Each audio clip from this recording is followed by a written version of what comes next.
Hello, welcome to Niyogi IAS. मेरा नाम है सुहेल और आज टेस्ट 1 का हम एक्सप्लेनेशन करने जा रहे हैं। मुझे उम्मीद है कि आपने इस टेस्ट को अटेम्प्ट किया होगा और बहुत अच्छा लगा होगा और अब आपका मन कर रहा होगा कि कितने ऐसे क्वेश्चन हैं जो आपने सही किए हैं और कहां पे आपकी गलती हुई। तो दिल थाम के बैठिए, आज मैं आपको एक एक करके इन सारी स्टेटमेंट्स के बारे में बताऊंगा। याद रखिएगा, मैं इन स्टेटमेंट में आप लोगों को माइंड मैप के थ्रू पढ़ाऊंगा, यानी हम बहुत ज्यादा उसको एक्सप्लोर नहीं करेंगे, बट जो यूपीएससी की नीड है उस तरीके से पढ़ेंगे। तो चलिए शुरू करते हैं इस सफर को। पहले सवाल को देखते हैं। पहला क्वेश्चन कैसा था, स्टेटमेंट क्या थी और किन किन चीजों पे हमें ध्यान देने की जरूरत है। तो अपना क्वेश्चन पेन निकाल लीजिए, उनको राइट डाउन करते चलिए। सबसे पहले हम क्वेश्चन नंबर 1 पे जाएंगे और इसकी स्टेटमेंट को अंडरस्टैंड करने की कोशिश करेंगे कि हमसे क्या पूछा गया है और इस स्टेटमेंट में कौन कौन सी चीजें ऐसी हैं जो हमें याद रखने की जरूरत है। अब सबसे पहली चीज जो हमें यहां पे क्वेश्चन 1 में दी गई है, इसमें यह कह रहा है कि कंसिडर द फॉलोइंग स्टेटमेंट के अंदर क्या वो पैलियोलिथिकल के लोग डोमेस्टिकेट करते थे। स्टेटमेंट नंबर 2 में स्टोन के बारे में पूछा है कि जो वो टूल्स बनाते थे उनमें क्या मटेरियल यूज होता था। तीसरा है फायर वॉज डिस्कवर्ड और किस चीज के लिए यूज करते थे। और अगली चीज है एग्रीकल्चर। बस ये 4 पॉइंट है मोटे मोटे, इनको हम थोड़ा सा डिस्क्राइब कर लेते हैं ताकि आप अपने नोट्स भी बनाते जाएं। अब यहां पे नोट करने की जरूरत है कि आखिर हमें किन किन चीजों की जरूरत पड़ेगी। सबसे पहली चीज अगर आप देखेंगे तो हम जब पैलियो की बात करते हैं, ये स्टार्टिंग पॉइंट था हमारा, यानी कि आप ये कह सकते हैं कि यहीं से शुरुआत होती है। और ऐसा माना जाता है कि क्या वो डोमेस्टिकेटेड या डोमेस्टिकेट एनिमल करते थे, इनकरेक्ट है। अगर हम देखेंगे तो इस पीरियड में लोग ज्यादातर हंटिंग वगैरह किया करते थे और हंटिंग का ही सारा सिस्टम चल रहा था। साथ में ही हमें ये पता चलता है कि हंटिंग के अलावा यहां पे लोग ज्यादातर फिशिंग वगैरह किया करते थे,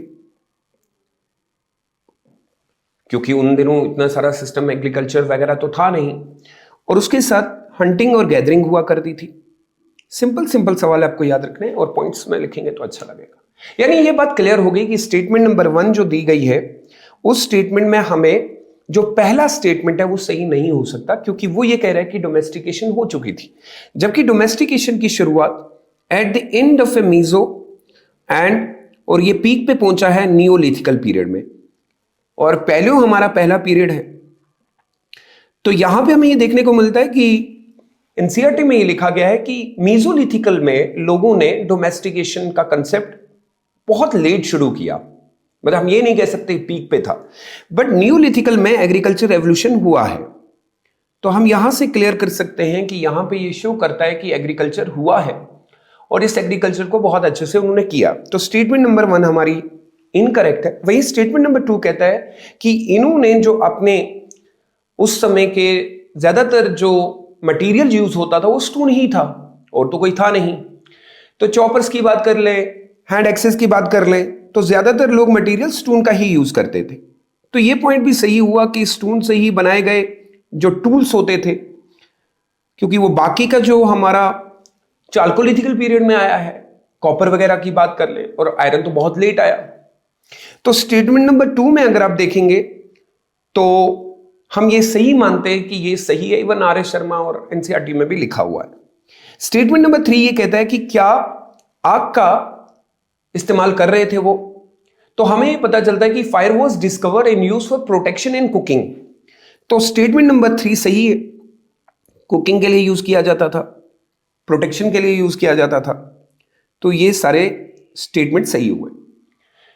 और स्टेटमेंट नंबर 4 में लिखा गया है, जिसको मैंने अंडरलाइन किया, कि एग्रीकल्चर होता था। Agriculture was the main occupation during this phase. No, palaeolithical economy was based on hunting and gathering and fishing, not based on the agriculture. Agriculture came very late, और वो मैंने जो इससे पहले भी आपको पॉइंट बताया कि agriculture came during the period of meso, at the end of the meso, but not during this period. So only statement number 2 and the statement number 3 is correct. बाकी सारे, एक जो स्टेटमेंट पहला और स्टेटमेंट नंबर 4 गलत होगा। And I hope कि आपने यही अटेम्प्ट किया होगा।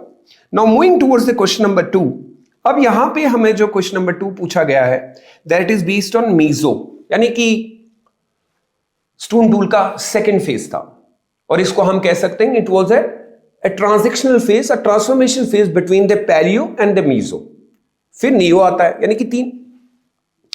इसमें हमारा पहला है कि क्या सच में ये एक फेज था जहां पे हम पैलियो से नियो में गए? ऑफ कोर्स बीच वाला है, देखेंगे।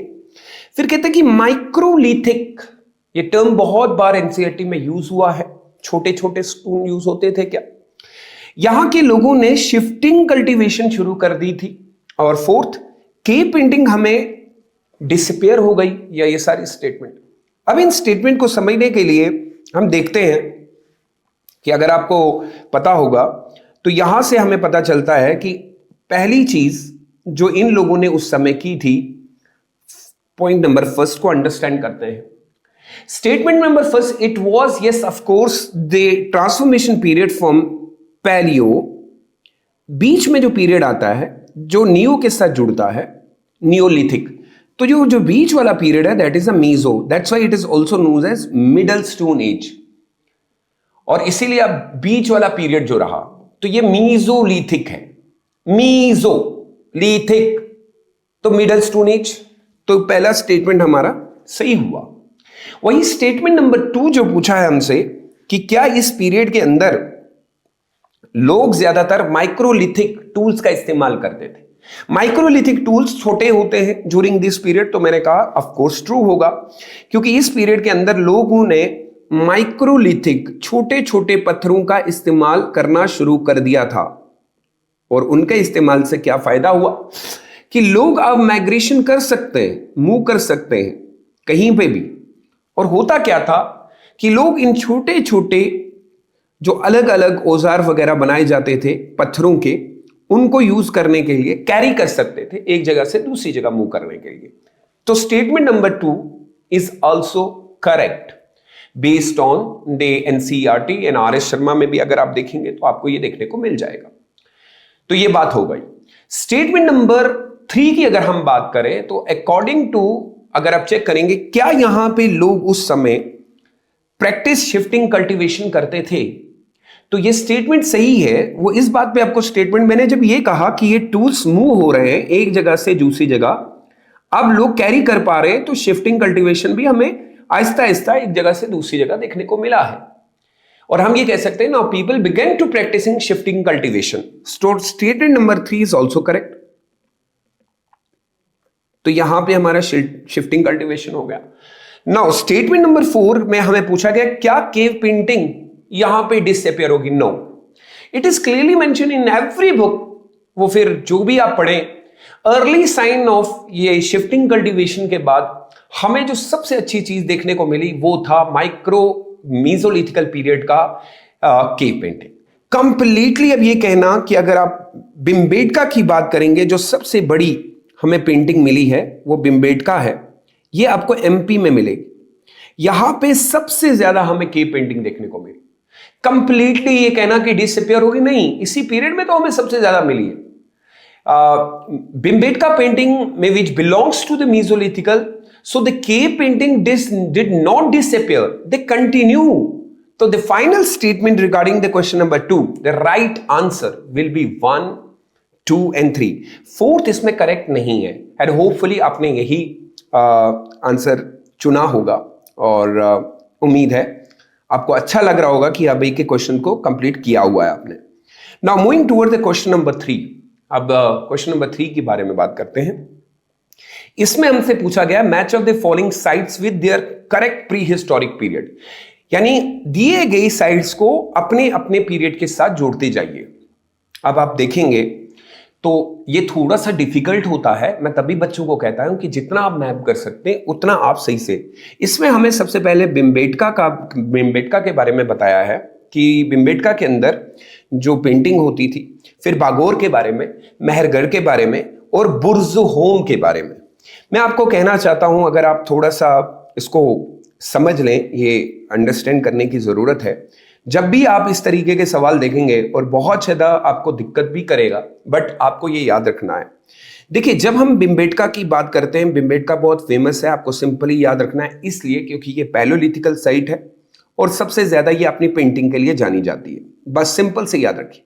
कभी भी आपको देखना होगा ना, तो ये आपको क्लियरली क्लास 6 में भी एनसीईआरटी में दिखने को मिलेगी, और रॉक शेल्टर भिमबेटका का आपको देखने को मिलेगा, और ये बेस्ट नोन पैलोलिथिकल हमें देखने को मिलती है। उसके बाद एक और जगह दी देती है, दैट इज कॉल्ड बागोर।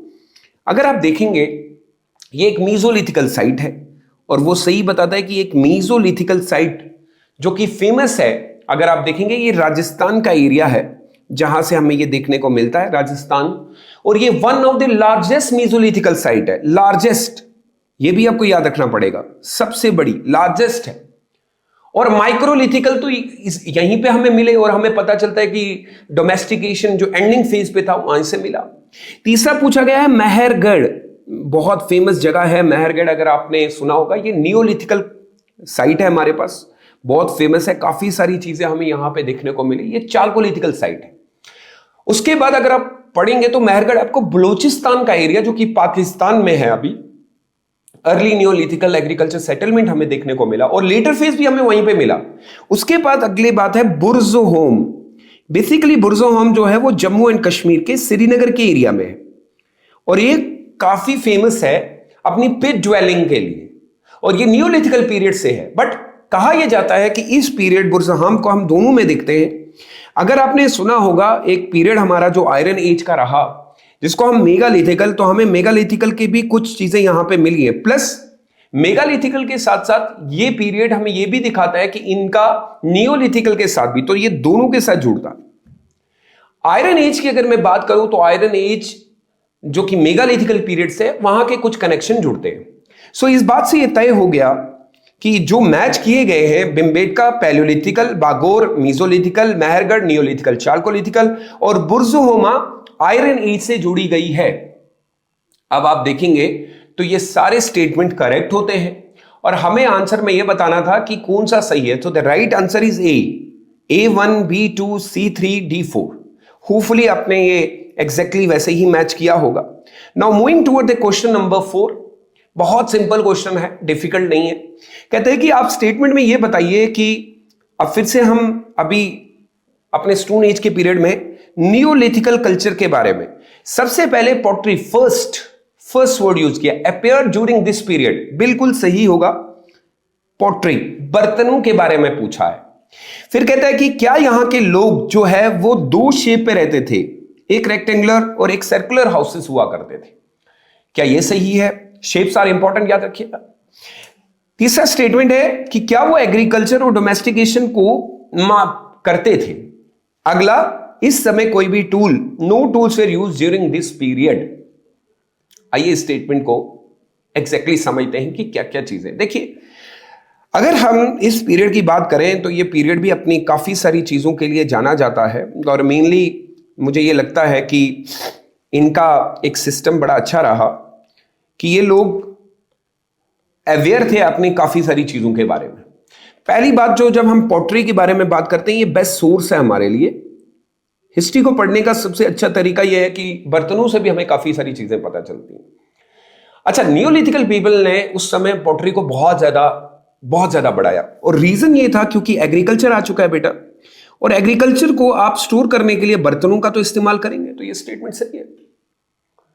दूसरा स्टेटमेंट अगर आप याद रखेंगे कि वो ये कहता है कि क्या यहां के लोग किस शेप में रहते थे, तो रेक्टेंगुलर और सर्कुलर शेप में हुआ करते थे घर। ऑफ कोर्स अगर आप पढ़ेंगे तो ये सही है, करेक्ट है, हमें इस तरीके के घर मिले हैं। कमाल की चीज तो ये है कि जिस तरीके के ये घर थे, सेम इसी तरीके के घर हम लोगों को बाद में हड़प्पा में भी देखने को मिले। शायद यही वो वजह है कि अभी तक हम क्लियर नहीं कर पाए कि क्या कनेक्शन है या नहीं।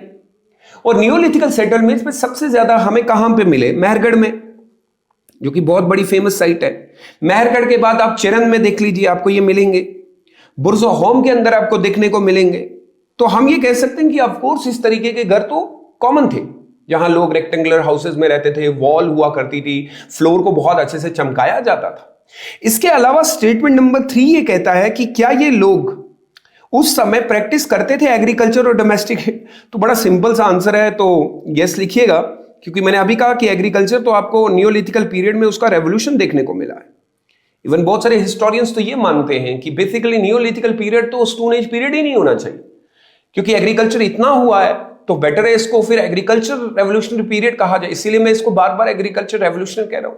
तो एग्रीकल्चर होती थी, डोमेस्टिकेशन होता था, और लोग डोमेस्टिकेटेड एनिमल्स में कैटल, शीप और गोट रखते थे।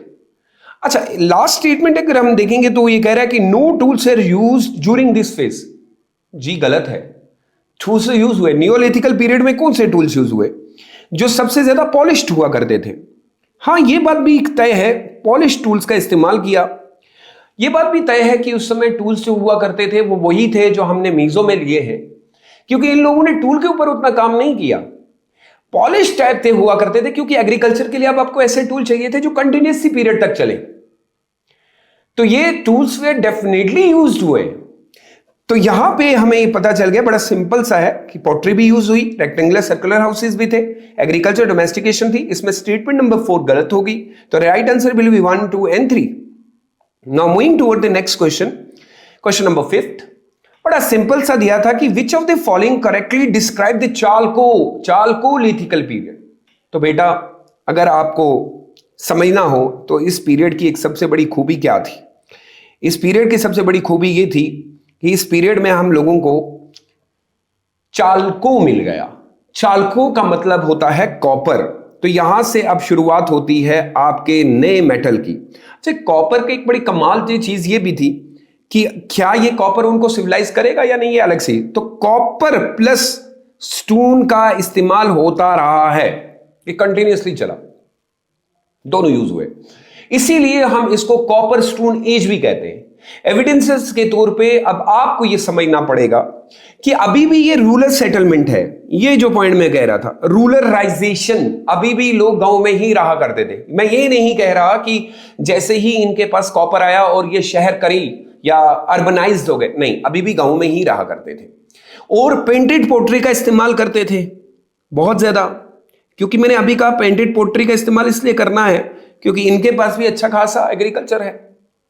चालकोलिथिकल लोग जो हैं वो रूलर थे। पेंटेड पोट्री स्पेशली, अब यहां पे आपको याद रखना है कि हम लोगों को ब्लैक एंड रेड मिली है, इसको हम बोलते हैं black and red ware, common थी। तो यहां की एक बड़ी इजी तरीके से आप समझ जाएंगे, it mark the use of both copper and stone tool. तो फर्स्ट स्टेटमेंट जो यहां पे दी गई है वो स्टेटमेंट सही हो गई कि क्या ये मार्क कर रहा है। सो यहां पे लिखा है कॉपर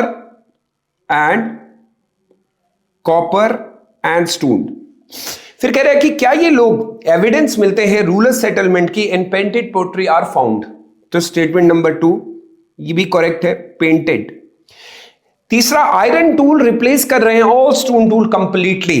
आयरन के बारे में कहा है, तो यहां पे हमें रुकना पड़ेगा। देखिए, आयरन टूल्स जो है वो रिप्लेस करें ये पॉसिबल नहीं है। Iron belongs to the iron age, not to the chalcolithical period. इस पीरियड में हमें, चालकोलिथिकल पीरियड में तो आयरन नहीं देखने को मिला।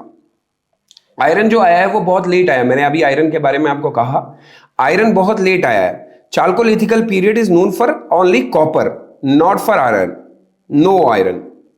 तो ये स्टेटमेंट समझ गए होंगे आप कि स्टेटमेंट गलत है। वहीं पे स्टेटमेंट 4 कहता है कि एग्रीकल्चर जो है वो बेसिकली बहुत ज्यादा हुआ करता था, एग्रीकल्चर और एनिमल। बिल्कुल, तो 1, 2 and 4 is the right answer. बड़ा कॉमन और इजी है, जब आप इस तरीके की चीजों को समझेंगे ना तो आपके लिए बहुत इजी होगा। Now moving toward the question number 6, consider the following statement. यहां पे in palaeo period tools were mainly made of copper. शायद आपको अब इजी लग रहा होगा क्योंकि मैंने ये पहले ही बता दिया। फिर कहता है कि मीसोलिथिकल पीरियड में माइक्रोलिथिक थे। नियोलिथिकल पीरियड के अंदर हमें बिगनिंग ऑफ एग्रीकल्चर देखने को मिला, और चालकोलिथिकल पीरियड में राइटिंग आ गई। सिंपल है बेटा, इसको इतना ज्यादा खींचने की जरूरत नहीं है क्योंकि पहले आप कर चुके। सिंपल है कि पैलियोलिथिकल पीरियड्स में कॉपर का इस्तेमाल हुआ है या नहीं। मैंने कहा पैलियो के अंदर सिर्फ स्टोन टूल चल रहे हैं। वहीं पे मीसोलिथिकल पीरियड में माइक्रोलिथिकल का यूज हुआ, जो अभी हमने पढ़ा। माइक्रो मतलब छोटे छोटे, यानी स्मॉल टिनी शार्प टूल्स थे। वहीं पे नियोलिथिकल पीरियड में बिगनिंग ऑफ एग्रीकल्चर हो गई थी। मैं तो ये कह रहा हूं कि neolithical period saw the beginning of agriculture, और neolithical period was the start of agriculture, जहां पे व्हीट, बार्ली, राइस कल्टीवेशन सब मिला है। Even it also mark the domestication of animal. So statement number 3 is also correct. Whereas the fourth statement is saying that the Chalcolithical period marked the beginning of writing. Impossible. Writing appears first in the Harappa, Indus Valley civilization, जिसको अभी तक हम लोग नहीं पढ़ पाए। तो मुझे लगता है कि आई होपफुली कि आप सब ने इसको सही से करेक्ट किया हो। नाउ होपफुली इसमें जो एक ही स्टेटमेंट आपको गलत लग रही है वो ये है स्टेटमेंट नंबर 4, राइटिंग बिल्कुल भी नहीं थी। बाकी स्टेटमेंट नंबर 1 भी गलत होगी क्योंकि वहां पैलियोलिथिकल पीरियड के अंदर कॉपर का इस्तेमाल नहीं है। तो right answer will B 2 and 3 only. Now moving towards the next question, hopefully आपको क्वेश्चन देख के अच्छा लग रहा होगा। फिर से एक बार हमें मैच ऑफ द फॉलोइंग पूछा गया है, यानी कि मैच करना है एक के साथ दूसरा। रॉक पेंटिंग क्या सच में किस पीरियड से मैच करती है? Paleo and meso. फिर कहता है डोमेस्टिकेशन ऑफ कैटल क्या नियोलिथिकल का था? यूज ऑफ कॉपर चाल्कोलिथिकल में था और आयरन स्मेल्टिंग नियोलिथिकल। मैं थोड़ा इनको अलग अलग जल्दी कर रहा हूं क्योंकि ये हम डिस्कस कर चुके हैं और मुझे ये लगता है कि अब आप खुद भी कर पाएंगे। तो पहली बात तो रॉक पेंटिंग पैलियो और मीजो में थी। मैंने कहा कि पेंटिंग आ चुकी है और बिम्बेटका आपको मिली, और रॉक पेंटिंग सबसे पहले याद रखिएगा एक और जो आपको थोड़ा सा फायदा देगी, आप ये याद रखिएगा कि आपके सर ने आपसे ये कहा था कि पेंटिंग का कंसेप्ट अप पैलियो में आ चुका था, लिथिक। यानी सर ने कहा था कि जो पेंटिंग है earliest rock painting belongs to the upper palaeolithical और most painting belongs to the mesolithic. Most, बस इतना याद रखना है, मीजो, बस हो गया काम आपका, इससे ज्यादा क्या ही याद रखना है। वहीं पे डोमेस्टिकेशन ऑफ कैटल नियोलिथिकल, करेक्ट है। नियोलिथिकल तो बिगनिंग थी एग्रीकल्चर और एनिमल डोमेस्टिकेशन की, और मैंने अभी आपको बताया तो ये स्टेटमेंट भी सही हो गई। यूज ऑफ कॉपर, अब यहां पे कह रहे हैं यूज ऑफ कॉपर हुआ है चाल्कोलिथिकल पीरियड में, अभी बताया मैंने आपको। Yes of course copper become common in this period. And iron smelting Neolithic, incorrect है, नहीं मैच होगा क्योंकि आयरन अभी तक नहीं आया, आयरन बहुत लेट आया था। नियोलिथिकल तो स्टोन टूल है प्लस एग्रीकल्चर, नॉट आयरन और कॉपर। कॉपर आया चाल्कोलिथिकल पीरियड में, तो यहां पे नियोलिथिकल में सिर्फ स्टोन के टूल्स यूज हुए, एग्रीकल्चर हुआ, आयरन नहीं आया। तो इसका राइट आंसर अगर आप देखेंगे 1, 2, 3 मैच कर रहा है, 4 मैच नहीं कर रहा। Now moving towards the question number 8। अच्छा लग रहा होगा आपको जैसे जब से आप कर रहे हैं, और अब तो इजी बन जाएगा। अब ये कह रहा है which of the following statement is correctly describe lifestyle of palaeolithical. यहां लाइफस्टाइल के बारे में बात की गई है, तो लाइफस्टाइल में उनका आर्ट, यहां के लोग नॉमेडिक लाइफ जीते थे, सही है। अगर आप पढ़ेंगे पैलियोलिथिकल्स में ह्यूमन हंटिंग एंड करते थे, जो मैंने अभी बताया, एक जगह से दूसरी जगह मूव करते in search of food, nomadic lifestyle चलेगा। फिर कहते they had a knowledge of agriculture. मैं अभी बताइए, रिपीट हो रहा है। Agriculture began only in neolithical period, not in palaeolithic. ये आप गांठ बांध लीजिए, या आप दिमाग में रख लीजिए, या आप कहीं छाप के लिख लीजिए कि palaeolithical people only hunted animals, gather fruits, nuts, seeds, बस। स्टेटमेंट नंबर 3 कहता है caves, they lived in caves in open grassland, सही है। गुफाओं के बारे में बात करता है, अभी मैंने बिम्बेटका के बारे में बताया, केव रॉक शेल्टर्स आपको बहुत ज्यादा देखने को मिले, और ये they also stay in open area, जो हुआ खुला होता था, जैसे जंगल हो गया, ग्रासलैंड, फॉर फूड के लिए। तो ये स्टेटमेंट भी सही होगी। They produce metal tool for hunting, गलत है। पैलियो में हमने बिल्कुल भी ऐसा मेटल अपेयर मच लेटर चाल्कोलिथिकल या ब्रॉन्ज एज कह सकते हैं, आयरन एज कह सकते हैं। तो यहां पे हम लोगों को 4 से 4 स्टेटमेंट गलत देखने को मिल रही है। तो दे सिर्फ इसमें आपको जो राइट आंसर है that is only 1 and 3, 1 and 3, because they had a knowledge of agriculture, not at all. Now moving towards the question number 9। फिर से इजी, मस्त लग रहा होगा आपको। कहता है कि figure of animals and human shown in the moment, कहां पे? मीजोलिथिकल आर्ट के अंदर, वही जो हम बात कर रहे थे कि उनकी पेंटिंग वगैरह में। बेटा आप मेगालिथिकल को पढ़ लीजिए, डायनेमिक सीन्स देखने को, रनिंग एनिमल, हंटिंग सीन दिखाए गए, और मोर मोमेंट्स दिखाई गई हैं live compare to the palaeolithical. Bright colours made from the natural pigments का इस्तेमाल किया गया है, बिल्कुल सही होगा। रेड, ऑक्रे, व्हाइट, ब्लैक का इस्तेमाल किया गया और कलर बिकम ब्राइटर इस पीरियड के अंदर। तो मीजोलिथिकल पेंटिंग अच्छी खासी है, बट अनफॉर्चुनेटली हम उसको पूरा देख नहीं पाते क्योंकि कोई राइटिंग में नहीं, हम उसका अंदाजा लगा सकते। Introduction of metal tools for carving यहां से स्टार्ट हो गया था क्या? तो मैंने अभी कहा कि ऐसा बिल्कुल नहीं है। मेटल्स का तो काम था ही नहीं हमारे मेसोलिथिकल पीरियड के अंदर, वो तो हमें चाल्कोलिथिकल पीरियड के अंदर देखना हो। फिर कहते हैं कि पेंटिंग मोस्टली ऑन केव और वॉल एंड रॉक शेल्टर पे हुआ करती थी। ट्रू है, भीमबेटका इसकी बेस्ट एग्जाम्पल है। रिपीट हो रहा है तो मैं इसीलिए कोशिश कर रहा हूं कि जो चीज बार बार रिपीट हो रही है वो आप इजिली कर पाए। Now moving towards the question number 10। Question number 10 में अगर आप देखेंगे, कंसिडर द फॉलोइंग स्टेटमेंट पूछ लिया है और ये कहा कि neolithical culture is known as polished. मैंने इससे पहले बताया था आपको, नियोलिथिकल अपने पॉलिश टूल्स के लिए जाना जाता है, मस्त तरीके से बनाए जाते थे और बिगनिंग ऑफ एग्रीकल्चर भी थी।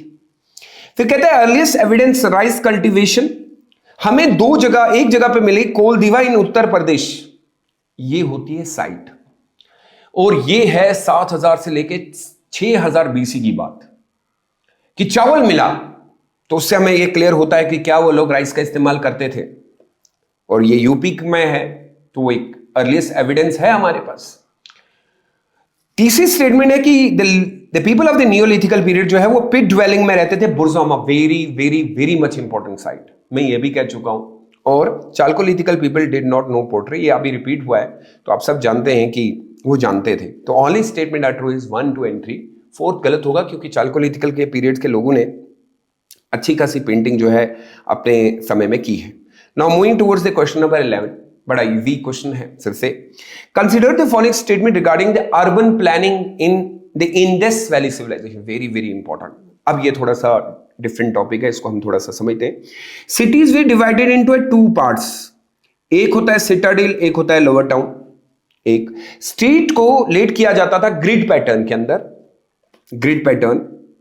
फिर कहता है कि हाउस जो है, जो घर हुआ करते थे, उनका प्रोविजन नहीं होता था प्राइवेट वेल्स वगैरह के लिए और बाथरूम। मोस्ट सिटीज, ज्यादातर सिटीज जो हैं वो रिवर बैंक पे इजीली एक्सेस करती थी क्योंकि ट्रेड रूट। इसको थोड़ा सा आपको समझना पड़ेगा। एक बार आप ये समझ जाएंगे एक टॉपिक, फिर बाकी के जितने क्वेश्चन हड़प्पन सिविलाइजेशन से वो आपको बहुत इजी लगेंगे। तो बेटा इसके ऊपर बात करते हैं। देखिए हड़प्पन सिविलाइजेशन की जब हम बात करते हैं, हड़प्पा अपने किस चीज के लिए जाना जाता है, तो आप सब जानते हैं कि हड़प्पा अपने सिविलाइजेशन का मतलब यह था सिविलाइज्ड लोग हुआ करते थे। देखिए इनका मकसद ये था, एक ही बार इसको समझिएगा ताकि आके फिर जो क्वेश्चन जो बार रिपीट हुए वो आपके लिए इजी हो जाएंगे। हड़प्पन सिविलाइजेशन को जो हम सिविलाइज्ड कहते हैं उसका सबसे बड़ा रीजन यही है कि वो लोग अपने शहरों को, सिटीज को डिवाइड करते थे 2 हिस्सों के अंदर। अब इसमें एक कहा जाता है अपर और एक हो गया लोअर, यानी एक हो गया रेस प्लेटफॉर्म और एक लोअर टाउन नीचे की ओर, the citadel and the lower town. इसको हम सिटाडेल भी कहते हैं, इसको अगर थोड़ा और टर्म जगाती भी कहा जाता है इसको। चले आप इसके लिए इतना ही याद रखिए कि सर ने यह कहा था कि हड़प्पा के अंदर शहर जो है वो 2 हिस्सों में डिवाइड होते हैं। एक्सेप्शनल केस है हमारे पास, एक जगह पे 3 जगह पे भी डिवाइड, वो आगे क्वेश्चन आएगा इसलिए वो क्वेश्चन मार्क रखिएगा। तो ज्यादातर सिटीज 2 हिस्सों में डिवाइड होती थी। अब आप कहेंगे सर इसका रीजन, तो ये सिटीज डिवाइड होने का सबसे बड़ा रीजन ये होता था कि उस समय के लोग सिविलाइज थे। सिविलाइजेशन इसीलिए कहा जाता है कि उनको ये डर था कि शायद फ्लड आएगा, कुछ भी आएगा, तो अपना जितना भी फूड है वो स्टोर किया करते थे वो अप रेस प्लेटफॉर्म पे, यानी कि सिटाडेल के अंदर। ये भी लिखा गया है कि शायद में भी ये जगह यूज की है उस समय जब हो सकता है जो हमें पीस किंग का एक स्टेचू मिला है वो रहते थे। ऐसा भी लगता है कि शायद में भी जो एडमिनिस्ट्रेशन चलाते थे वो रहते थे और कॉमन लोग नीचे रहा करते थे। एक ही बार समझा रहा हूं ताकि आगे आने वाले क्वेश्चन आपको बहुत इजीली समझ में आए। फिर पॉइंट नंबर 2 कहता है कि इन शहरों की अच्छी बात, जो खूबी उन्होंने दिखाई है वो क्या थी, आपकी स्ट्रीट्स। बहुत खूब स्ट्रीट जो होती थी वो लेड आउट की जाती थी इन ग्रिड पैटर्न। मतलब आप समझ लीजिए ग्रिड पैटर्न इस तरीके से बनेगा, और ग्रिड पैटर्न का मतलब हमारा यहां पे कहने का मतलब है कि आप किसी साइड से भी मूव करते हैं, intersecting at A right angle, perfect लगेगा कि ये एग्जैक्टली सिस्टमैटिक वे से पूरा शहर बनाया गया है, अनऑर्गेनाइज नहीं है, इसीलिए सिविलाइज कहते हैं। फिर ये कहता है कि सबसे खूबी जो इनकी बात पता चलती है ग्रिड पैटर्न का वो है कि जो घर हुआ करते थे वो ज्यादातर अपने यहां पे क्या रखते थे, वेल्स को रखते थे, अपना और बाथरूम भी होता था, इसीलिए सिविलाइज है। अपना वॉशरूम, अपने घर में ही कुआं भी हुआ करता था। इससे ये हम कह सकते हैं कि वो कितना ज्यादा एक अपनी सैनिटेशन को लेके, बाथरूम है, अपना है, पर्सनल है और कुएं भी है, तो सिविलाइज कहते हैं। और सबसे अच्छी बात तो ये है कि ये सबसे ज्यादा जो हमें ये मिले हैं, ये मोहनजोदारो में मिले हैं, क्योंकि बहुत अच्छी फेमस साइट्स है, काफी सारी चीजें वहां मिली। फिर हमें है कि जो ज्यादातर सिटीज हुआ करती थी, क्या वो, ये तो होपफुली अपने स्टेटमेंट से क्लियर हो गया। देखिए अब आपको जो मैंने समझाया वो आप समझ गए होंगे। क्या ये शहर दो हिस्सों में डिवाइड थे? Statement first correct. स्ट्रीट्स को ग्रिड पैटर्न में ही डाला जाता था, सही है। घरों के इर्द गिर्द में प्राइवेट वेल्स और बाथरूम होते थे, स्टेटमेंट नंबर ये भी सही है। Most cities were built on river bank, देखिए ये सही नहीं है, मैं इसको थोड़ा ऐसे समझा दूं। Cities were built on river banks for easy access to a trade route is incorrect, क्योंकि किसी भी जगह बुक में मेंशन नहीं है, ना एनसीईआरटी में ना आर शर्मा में है, वहां पे ये मेंशन किया गया है city were mostly near to the rivers, नजदीक है, but does not connect with the trade route. इसका कहीं पे ये नहीं लिखा कि वो ट्रेड रूट के लिए है। तो आप ये कह सकते हैं रिवर शायद एक सेटलमेंट के लिए तौर पे देखें, नॉट स्पेसिफिकली ट्रेड के लिए नहीं थी। तो हम इंटरप्रिटेशन कोई फाउंड नहीं कर सकते इसके ऊपर, क्योंकि हम तो पूरा उनका पढ़ नहीं पाए। तो इसमें स्टेटमेंट नंबर 1, 2, 3 करेक्ट है, बाकी की सारी स्टेटमेंट जो फोर्थ है वो गलत होगी। सो होपफुली ये आपको इजी लगा होगा और इसके बाद आने वाले जितने भी क्वेश्चन है अब आप इजी कर पाएंगे। देखिए इसमें क्या लिखा है, इसीलिए मैंने वो आपको वहां पे समझाया ताकि आप बहुत अच्छे से समझ पाए। अब यहां पे ड्रेनेज के बारे में बात की गई, तो थोड़ा सा आपको समझ में आना चाहिए ड्रेनेज के ऊपर क्या क्या बातें हैं। देखिए पहली चीज तो जब हम ड्रेनेज के बारे में बात करते हैं, मोहनजोदारो की सबसे अच्छी चीज क्या है, या आप हड़प्पा की बात कर ले, मैं उनको, हम लोग क्यों मानते हैं कि वो, तो ड्रेन्स के बारे में थोड़ा सा मैं आपको डिस्क्राइब कर देता हूं। देखिए ड्रेन्स की सबसे अच्छी चीज है, और मैं बड़ा ही मजा आता है इसमें बताने में, सिविलाइज है वो लोग। ड्रेन्स जो है वो पक्की ईंटों से बनाया जाता था, बर्न ब्रिक्स, यानी कि अगर आप हड़प्पा का मैच्योर फेस पढ़ेंगे, और काफी जगहों पे जो घर होते थे ना बेटा, यानी हाउसेस वगैरह, वो हमें कच्ची ईंटों से देखने को मिले। कमाल है ना। यानी यहां पे ब्रिक्स मिली हैं, लेकिन यहां पे बर्न ब्रिक्स का इस्तेमाल किया गया है, और वहां पे भी ईंट का इस्तेमाल किया गया, लेकिन कच्ची। यानी इसका मतलब ये मानते हैं कि ड्रेन्स को ज्यादा स्ट्रांग होना पड़ेगा तब आपके घर सेफ है। सो ड्रेन को कवर किया जाता था, पूरी कवर कर दी गई। प्लस कमाल की बात है, उसके ऊपर स्टोन स्लैब डाल दी जाती थी, प्लस उसके ऊपर एक हमें इंस्पेक्शन होल देखने को मिलता है। रेगुलर इंटरवल में शायद हमें वो फंस जाए उसमें कुछ गंदगी वगैरह, वो चेक करने के लिए। और मेन होल्स भी हुआ करते थे, मेन होल आज भी आपको देखने को मिलते हैं, यही तो उनको सिविलाइज करते हैं। और हर घर के पास जो स्ट्रीट होती है connected to the street drains, एक अपनी ड्रेन एक स्ट्रीट की ड्रेन होती थी, यानी दो, घर से पानी निकला, पहले अपने एरिया ड्रेन में गया, फिर आपके स्ट्रीट ड्रेन में गया। इस तरीके से ये सारी चीजें चलती गई। अब आप ये समझ लीजिए कि इन सारी चीजों को पढ़ने का मकसद क्या था। अब आप इजीली इस देखिएगा तो आपसे ये क्वेश्चन हो जाएंगे। जैसे अब यहां पे स्टेटमेंट देख लेते हैं। Statement number 1, drains were covered with stone slab, बिल्कुल सही। इंस्पेक्शन होल हुआ करते थे, भाई ऑफ कोर्स।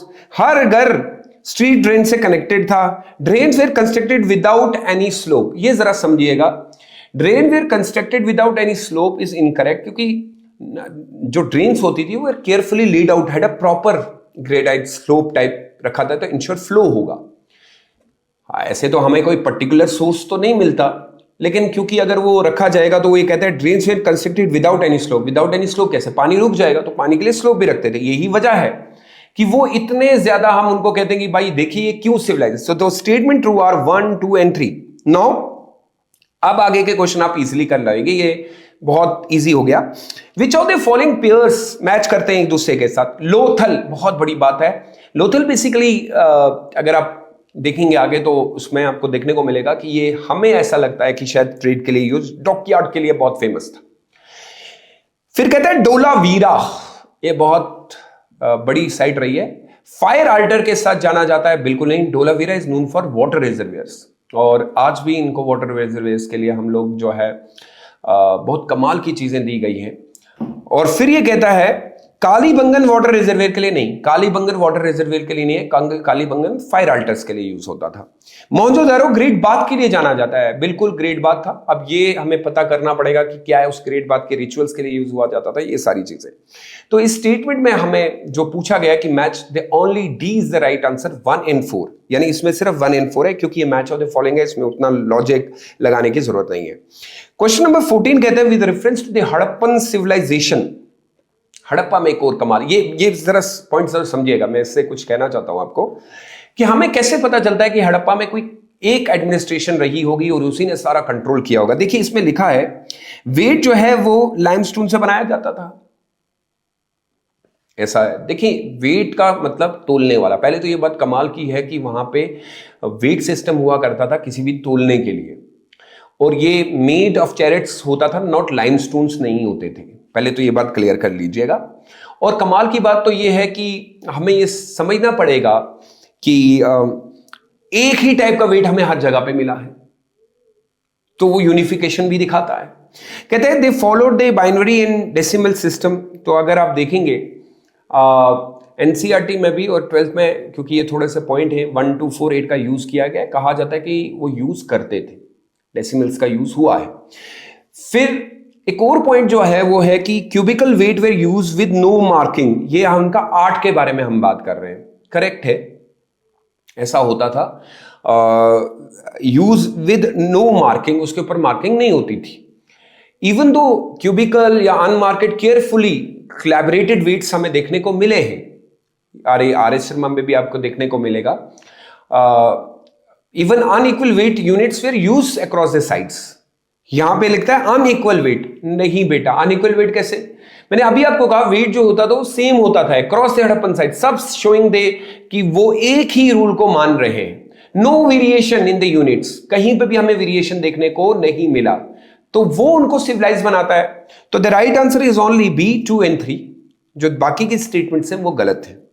अब आपको इजी लग रहा होगा क्योंकि अब चीजें इजी हो गई। फिर ये हड़प्पा की एक स्टोरी है जिसमें ये कहता है कि हड़प्पा के लोगों के बारे में सबसे बड़ी जानकारी जो हमें मिलती है वो सील। देखिए सील जो है, सील्स को स्टेटाइट से बनाया जाता था, और सील जो है वो आइडेंटिटी के लिए भी यूज की जाती थी, सील ट्रेड के लिए भी यूज, क्योंकि हम अकॉर्डिंग टू हिस्टोरियंस पढ़ रहे हैं, हमारे पास कोई परफेक्ट ये जानकारी नहीं है कि इसी चीज के लिए। इवन सब कुछ जगहों पे ऐसा लिखा है कि सील का इस्तेमाल एमलेट्स के लिए यूज किया जाता था, यानी कि हो सकता है कि वो मैजिक को मानते थे तो गले में भी लटकी होती थी। तो अलग अलग हिस्टोरियन इसको अलग अलग पर्सपेक्टिव से मानते हैं, बट सील की इंपॉर्टेंस बहुत ज्यादा है। फिर उन सील के ऊपर वो काफी सारे पिक्चर्स भी रखते थे, समझ रहे हैं आप मेरी बात। तो हम ये मान लेते हैं कि सील्स को ट्रेड और एडमिनिस्ट्रेशन के लिए यूज किया गया। सील्स जो है डिपिक्ट करती हैं वैदिक रिचुअल्स, तो मैंने यहां पे कोई टर्म वैदिक रिचुअल्स यूज नहीं किया। और सील्स के अंदर पिक्टोग्राफी स्क्रिप्ट है। पिक्टोग्राफी का जब हम कंसेप्ट पढ़ रहे हैं, क्योंकि अभी तक हम उनकी बाकी किसी चीज के बारे में नहीं पढ़ पाए, पिक्चर से ही पता कर सकते हैं कि वो क्या कह रहे, क्योंकि डेसिफर नहीं हुआ है। तो इसमें जो स्टेटमेंट नंबर 3 है वो गलत है, बाकी की सारी स्टेटमेंट सही है 1 2 and 4। और मुझे उम्मीद है कि अगर आप इस तरह समझ जाएं चीजों को तो शायद फिर आपके लिए नोट्स बहुत इजी हो जाएंगे। Moving towards question number 16, which among the following correctly describe. अब यहां पे धर्म के बारे में देखिए, रिलीजियस बिलीफ के बारे में मैं जरा क्लियर कर देता हूं। हमें कोई क्लियर कट इंडिकेशन नहीं मिलती, हमें कोई टेंपल नहीं मिला, हमें कोई प्योरली कोई ऐसी चीज नहीं मिली जिससे, लेकिन कुछ हिस्टोरियंस का यह मानना है कि जैसे फायर अल्टर्स के बारे में बात होती है, यज्ञ का सामान मिला, तो हम ये कह सकते हैं कि शायद वो लोग लाइफ आफ्टर डेथ पे बिलीव करते थे। फिर हमें बरियल्स मिले और उन बरियल्स के अंदर काफी सारी चीजें हुआ करती थी, इससे भी इंडिकेशन मिलती है। फिर हमें कुछ आइडल्स यानी मूर्तियां मिली फैन शेप, ये टेरिकोटा फिगर में होती थी, तो हमने ये कहा कि शायद ये मदर गॉडेसेस होती हैं। फिर हमें सील मिलती है, सील के ऊपर हमें एक अलग सी इमेज देखने को मिलती है जिसको हिस्टोरियंस ये मानते हैं कि ये एक पशुपति सील है, और इसके इर्द गिर्द में जानवर हैं जो अलग अलग हैं, एनिमल्स को दिखाया गया है, और कुछ वो मानते हैं कि वो फीमेल डाइटी। लेकिन कुल मिला के बात तो ये बनी, बाद में हिस्टोरियंस ये मानते हैं कि ज्यादातर फीमेल डाइटीज का ही कंसेप्ट है, यानी मदर गॉडेसेस का। तो यहां पे क्लियरली कहता है कि मदर गॉडेसेस और पशुपति सील्स लाइक मिली हम लोगों को, तो मैंने बता दिया आपको। टेंपल बिल्कुल भी नहीं थे, जरा भी नहीं थे। तो ये स्टेटमेंट तो वैसे ही नहीं जच रही कि प्रेजेंस ऑफ टेंपल थे या नहीं थे। अब कुछ कहेंगे कि ग्रेट बात है, उसके इर्द गिर्द में क्या है, तो वो असेंबली हॉल के तौर पे यूज हुआ है, उसका क्लियर पता नहीं है। यूज ऑफ फायर ऑल्टर्स और एनिमल सैक्रिफाइस। अब फायर ऑल्टर्स तो यूज हुए एंड एनिमल सैक्रिफाइस।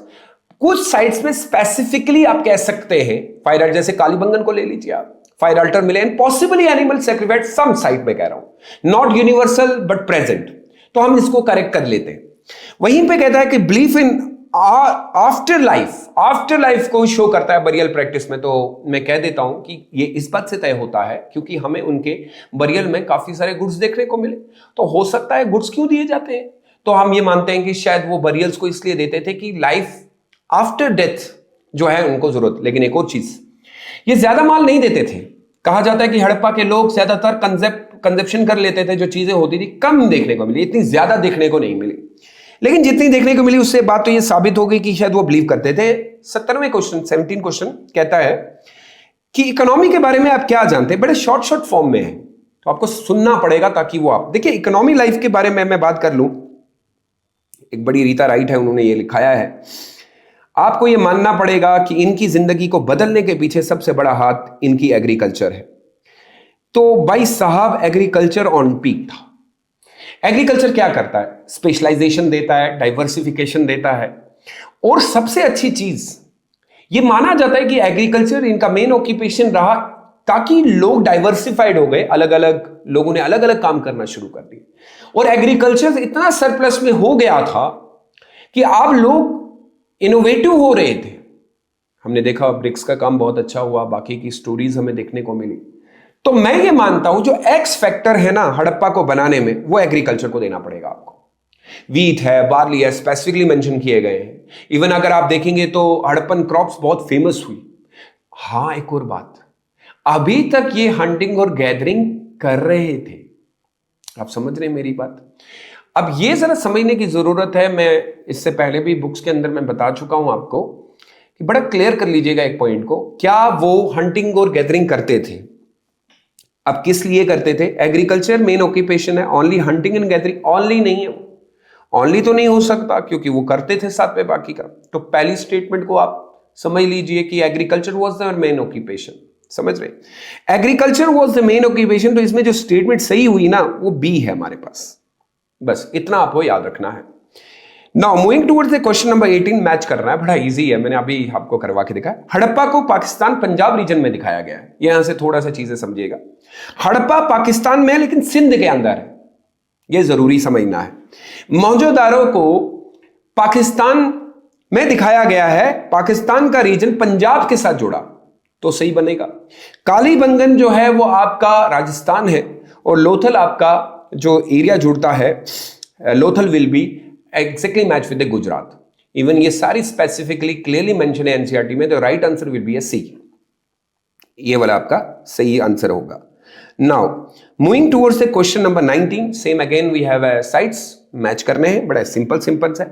एक बड़ी साइट्स कमाल की है, और आप कभी बुक्स को उठा के देखेंगे तो आपको पता चलेगा। जो पहली साइट चांदो धोरो है, ये बीड मेकिंग फैक्ट्री है यहां पे, और कहा जाता है स्पेशलाइज्ड बीड अगर कहीं मिले क्राफ्ट प्रोडक्शन वो यहीं पे मिली।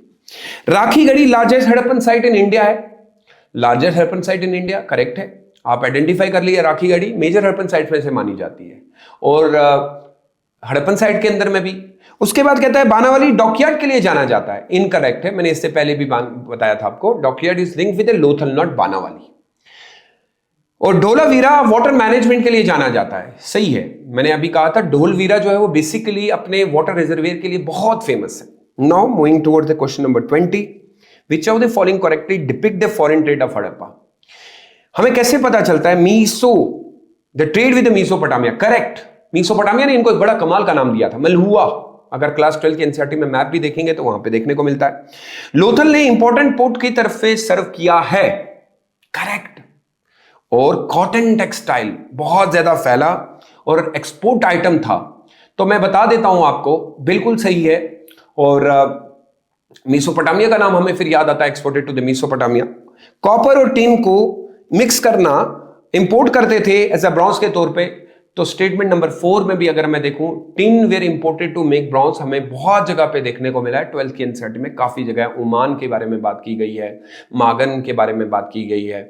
उसके बाद अगर आप देखेंगे तो अपनी मेटल का जो यूज हुआ है बेसिकली, उसके अंदर जो हमें फिगर्स वगैरह देखने को मिली है, तो यहां पे हमें जो स्टेटमेंट करेक्ट देखने को मिलती है in question number 20, the right answer will be 1, 2, 3 and 4। So now let's move towards the question number 21।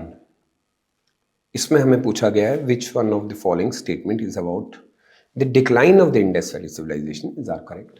आप सब जानते होंगे कि इंडस वैली सिविलाइजेशन का एक डिक्लाइन होता है, जिसके बारे में हमें कोई क्लियर पता तो नहीं है कि क्या रीजन रहा, लेकिन बहुत सारे अलग अलग हिस्टोरियंस ने अलग अलग तरीके से डिस्क्राइब किया है।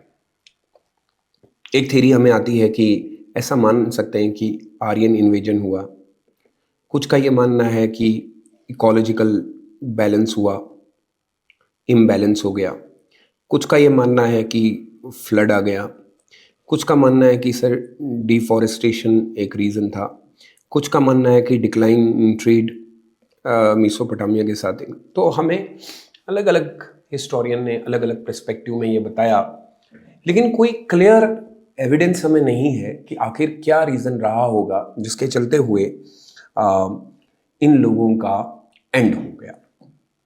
लेकिन पहले ये बात जरा समझ लेते हैं कि जो आर्यन इन्वेजन थ्योरी आई कि ऐसा माना जाता है कि आर्यंस लोग बाहर से आए और उन्होंने इंडिया को कैप्चर कर लिया और वो अपने साथ कुछ कैटल लेके आए और वो सबसे पहले पंजाब के रीजन में ठहरे और पंजाब से फिर काफ़ी समय तक रहने के बाद उन्होंने वहाँ के कुछ लोगों को जो ऑलरेडी यहाँ पे एग्जिस्टिंग लोग थे उनके साथ लड़ाई हुई। फिर लेटर वैदिक पीरियड में वो इंडो गंजेटिक एरियाज में फैल गए, यानी इस एरियाज के अंदर आना शुरू हो गए। बट हम ये मानते हैं कि अभी तक क्योंकि हम उनकी किसी भी स्क्रिप्ट को डेसिफर नहीं कर पाए, तो ये बड़ा गलत हो जाएगा कहना कि यही एक रीज़न है। तो हम ये कहते हैं कि हड़प्पा के गिरने के पीछे मल्टीपल रीजंस हो सकते हैं, एक रीज़न नहीं हो सकता। बट क्वेश्चन की डिमांड के हिसाब से अगर देखें तो इन्होंने इसमें सिंपली हमसे पूछा कि आर्यंस आए, जियोलॉजिकल डिस्टर्बेंस हुआ, ओवर एक्सप्लॉइटेशन हुआ या रेडियो एक्टिविटीज हुई। तो हम एक्सट्रीम स्टेटमेंट के ऊपर नहीं जाएंगे। पहली स्टेटमेंट जो है कि आर्यंस ने ही डिस्ट्रॉय कर दिया सिटीज को कंप्लीटली, तो ये गलत है, रिजेक्ट करते हैं इस थ्योरी को। आर्यन डिस्ट्रक्शन थ्योरीज है, लेकिन ये कहना कि इंडस डिक्लाइन होने की वजह से हो गया, थोड़ा एक्सट्रीम लेवल है। वहीं पे अगर हम स्टेटमेंट नंबर 2 की बात करें तो ऐसा कहा जा सकता है कि flood might have caused decline. Might का वर्ड यूज हुआ है, जरा समझ लीजिए। और उसमें भी हमें यह पता चलता है कि कुछ नदियों के बारे में बात की गई कि शायद उन नदियों का सूखना, और या फिर हम ये कह सकते हैं कि टेक्टोनिक मोमेंट्स होना रिवर कोर्स में स्वेली। और इसमें भी एक जो उन्होंने बताया था गागर हाकरा रिवर, उसके यहां पे इर्द गिर्द में कुछ हुआ जिसके चलते में एक रीजन है। शायद हो सकता है कि अगर आप बाकी की बुक्स को भी देखेंगे तो आपको पता चलेगा, आर एस शर्मा में भी अगर हम देखें तो फ्लड एंड रिवर शिफ्ट जो है वो शायद ऐसा कह सकते हैं कि एक रीजन बन सकता है। तो इस स्टेटमेंट के अंदर ओवर एक्सप्लॉइटेशन ऑफ रिसोर्सेज का भी एक रीजन बताया है कि जिसकी वजह से डिफॉरेस्टेशन हुआ, तो हम ये सही मानते हैं। इवन एनसीईआरटी में शायद कि ब्रिक्स को बनाने के जो फ्यूल चाहिए था उनको, डिक्लाइन उसकी वजह से एग्रीकल्चर प्रोडक्टिविटी पे हुआ, और रेडियो एक्टिविटी की वजह से हुआ। तो ये थोड़ा सा सडन तरीका है, शायद ये थ्योरी अनसाइंटिफिक है, इसको नहीं मान सकते क्योंकि कोई क्लियर एविडेंस नहीं है। तो right answer will be A B, 2 and 3। एक ही बार याद रख लीजिए कि बार बार आपको फिर से इसको पढ़ने की जरूरत ना पड़े। अगर आगे क्वेश्चन ऐसा कोई आता है तो ताकि वो आप इजीली कर पाए, तभी मैंने थोड़ा सा डिस्क्राइब कर दिया। Now moving toward the question number 22 regarding Harappan civilisation के बारे में बताया है कि यूनिकनेस बताइए उनकी। तो मैं यूनिकनेस के बारे में आपसे पहले भी बात कर चुका हूं। देखिए, पहली बात तो आप ये समझ लीजिए कि हड़प्पा जो है फर्स्ट अर्बन सिविलाइजेशन है और इसमें कोई दो राय नहीं है। साउथ एशियन की सबसे अर्लीस्ट अर्बनाइजेशन। और फिर क्यों अर्बनाइज्ड, क्यों सिविलाइज्ड? प्लानिंग, ड्रेन, ब्रिक, जो अभी हमने पढ़ा, घर इतने सुंदर, इतना अच्छा सैनिटेशन, तो वो तो कॉमन सेंस की बात है कि बता ही सकते हैं कि। दूसरा ये कहता है कि उन्होंने स्टैंडर्डाइज्ड वेट का इस्तेमाल किया, मैंने अभी आपको बताया, ब्रिक्स वगैरह सब एक ही जैसा, लेआउट सेम जैसा, रेशो सेम है, स्क्वायर टाइप के वेट्स हुआ करते थे, ग्रिड पैटर्न के टाउन बनाते थे। कहते हैं कि वो ज्यादातर रूलर थे इनकरेक्ट। ये गलत है। ये स्टेटमेंट सही बनती है चालकोलिथिकल पीरियड की, क्योंकि Harappa highly urban and trade oriented लोग थे। हमें एविडेंस मिलता है मेसोपोटामिया से, और हमें स्क्रिप्ट मिली है, और जो फुली डेसिफर नहीं की गई, लेकिन पता तो चलता है कि कुछ ना कुछ तो हुआ है और दूसरी जगहों पे मिला। तो ये कहते हैं कि स्क्रिप्ट के बारे में आप क्या कहना चाहते हैं? अभी तक हम पढ़ नहीं पाए, लेकिन जो पिक्टोग्राफी है उसके ऊपर वो तो हम देख पा रहे हैं, लेकिन क्या लिखा है वो तो नहीं बता सकते। तो स्टेटमेंट नंबर 4 थोड़ा फिर से एक्सट्रीम है। तो इसका जो राइट आंसर है वो 1 और 2 है। ये कुछ ऐसी स्टेटमेंट्स हैं जो बहुत ही फैक्चुअल याद रखनी है, इसको कोई लॉजिक लगाने का, ऐसे करने की, ये हिस्टोरियंस ने बोला है, आपको भी वही मानना है। तो अब हम चलते हैं क्वेश्चन नंबर 23 के ऊपर। 23 क्वेश्चन के अंदर हमसे पूछा गया है कि with reference to the political organisation of early Vedic period. Early Vedic period का थोड़ा सा मैं सिनेरियो बता देता हूं। देखिए, अर्ली वैदिक पीरियड जो हमारा शुरू होता है after the decline of Harappa होता है, बट ये भी हमें नहीं पता कि एग्जैक्टली हड़प्पा के टाइम पे क्या हुआ, जो डिक्लाइन के बारे में बता दिया। मैं वैदिक कल्चर के बारे में थोड़ा सा आपको बता देता हूं कि वैदिक कल्चर के बारे में हमें ऐसा पता चलता है कि शायद ये लोग अलग अलग जगहों से आए, हो सकता है। देखिए, कुछ सिनेरियोस आपको समझने पड़ेंगे ताकि आपका अगला क्वेश्चन इजीली हो। अर्ली वैदिक पीरियड, ठीक है। तो अर्ली वैदिक पीरियड की सबसे बड़ी बड़ी मोटी मोटी चीजें हमें याद रखनी है, जो यहाँ पे मैं डायग्राम बना रहा हूं। जैसे पहले बात करिए उनके रिलीजन की, सर उनकी इकोनॉमी की, सर उनके पॉलिटी की, फिर हम बात करेंगे उनके आर्ट एंड कल्चर की, बट मेजरली ये चीजें हमें जरा ज्यादा याद रखनी। देखिए, रिलीजन की अगर हम बात कर रहे हैं तो हमारे पास जो सोर्स बनता है वो ऋग्वेदा है, और जो कोई जानकारी हमें मिली ऋग्वेदा से मिली। ऋग्वेदा मेंशन करती है कि यहाँ के लोग इंद्र की पूजा करते थे, अग्नि की पूजा करते थे, वरुण की पूजा करते थे, वरुणा। तो ये जो बना, इसका कंसेप्ट बनता है कि सारा कुछ जो दिख रहा है वो इन्वायरमेंट के इर्द गिर्द में ही जो चीजें उनको दिख रही थी उसी को वो भगवान मानते थे। ये मैं ऋग्वेद को कोट कर रहा हूं। दूसरी चीज भी ये भी पता चलती है कि ज्यादातर जो है वो सैक्रिफाइस ही बेस्ड हुआ करता था, यानी सैक्रिफिशियल रिलीजन हुआ करता था। लोग ज्यादातर क्या कर रहे थे? तो ज्यादातर लोगों ने जो वैदिक मंत्रास हमें पता चले वो कोट करते हैं कि ए भगवान हमारे गाय को बचा, ए इंद्र हमारी गाय को। तो मटीरियलिस्टिक चीजें दिखती हैं, मोटी मोटी चीजें। यहां पे भी हमें कोई आइडल वर्शिप देखने को नहीं मिली, कोई मंदिर देखने को नहीं मिला। जरा इकोनॉमी की बात करते हैं। देखिए, इकोनॉमी जो है वो इनिशियली स्टेज के अंदर आपको पता चला गया कि कैटल रेयरिंग जो है वो बहुत ज्यादा थी। यानी हाँ, एग्रीकल्चर हुआ करता था, लेकिन एग्रीकल्चर सिर्फ कंजप्शन पर्पस के लिए था। यहां पे ये कहना कि एग्रीकल्चर बहुत ज्यादा हाई लेवल का था, बिल्कुल गलत है, क्योंकि ट्रेड वैसा देखने को नहीं मिला। ट्रेड था, कम था। उसके अलावा भी डाइवर्स लोग हुआ करते थे, जैसे कारपेंटर वगैरह भी हमें देखने को मिले, अलग अलग काम किए जाते थे। बट मेनली मैं आपको ये समझाना है कि इकोनॉमी जो है वो अब कैटल रेयरिंग पे ही हुआ करती थी। वहीं पे हम पॉलिटी की बात करें तो यहां पे हमें सभा और समिति का कंसेप्ट देखने को मिला है। कहा जाता है कि सभा समिति के अंदर इलेक्टेड तरीके से ही सारा काम होता था। अब किस तरीके के इलेक्शंस होते थे, और राजा जो है राजन को चुना जाता था। फिर वही ट्राइबल टाइप ऑफ असेंबलीज हुआ करती थी। और यहां पे जब हम विमेन के बारे में बात करते हैं तो विमेन का जो स्टेटस दिखाता है वो ये कहता है कि विमेन का स्टेटस बड़ा अच्छा था। विमेन्स को अलाउड था कि वो ऋग्वेद पढ़ सकती हैं, डिस्कशन कर सकती हैं, कुछ यज्ञ के अंदर में भी आ सकती हैं, पॉलिटिकली भी पार्टिसिपेट कर सकती हैं। ओवरऑल सिनेरियो जो देखने को मिलता है वो यही है कि वेद के अंदर काफी सारे सोर्सेज ऐसे हैं। तो अब जरा इन पॉइंट्स को समझने के बाद हम देखते हैं कि कहता है कि किंग को इलेक्ट किया जाता था by the tribal assembly such as sabha and samiti. तो देखिए, मैं इससे पहले कह चुका हूं कि अर्ली वैदिक किंगशिप जो है वो सेमी इलेक्टिव हुआ करता था, और असेंबलीज का इन्फ्लुएंस सिलेक्शन पे हुआ करता था। यानी एक राजा को चुनने के लिए सभा और समिति बहुत इंपॉर्टेंट रोल प्ले करती थी। तो ये बात तो सही हुई। फिर कहता है कि किंग की जो पोजीशन थी वो हेरिडिटरी इन नेचर थी और बहुत ही एब्सोल्यूट हो गई थी। देखिए, ये स्टेटमेंट सही नहीं है।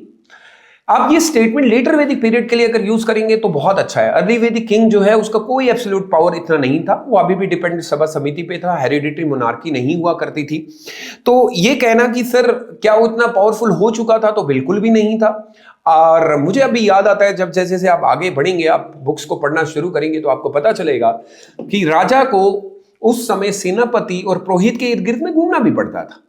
स्टेटमेंट नंबर 3 कहता है कि काउंसिल्स ऑफ एल्डर सभा में आते थे, समिति के अंदर जनरल असेंबली हुआ करती थी।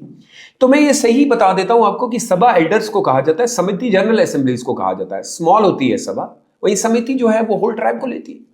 और ऋग्वेद पॉलिटी जो है वो territorial division rather than kinship पे बेस्ड हुआ करती थी। देखिए, polity based on territory incorrect है। ऋग्वेदिक सोसाइटी वाज ट्राइबल एंड किन बेस्ड, नॉट टेरिटोरियल बेस्ड। तो इसमें statement number first, statement number 2 और स्टेटमेंट नंबर 3 हमें तीनों से ही देखने को, या first statement number first and statement number 3 से ही देखने को मिलता है। और इसका मतलब ये बना कि the right answer of this question is 1 and 3 only, because 2 and उसके बाद 4th इसमें मैच नहीं हो रहा। और होपफुली अब जो क्वेश्चंस आपको देखने को मिलेंगे आप वो बहुत इजीली कर पाएंगे।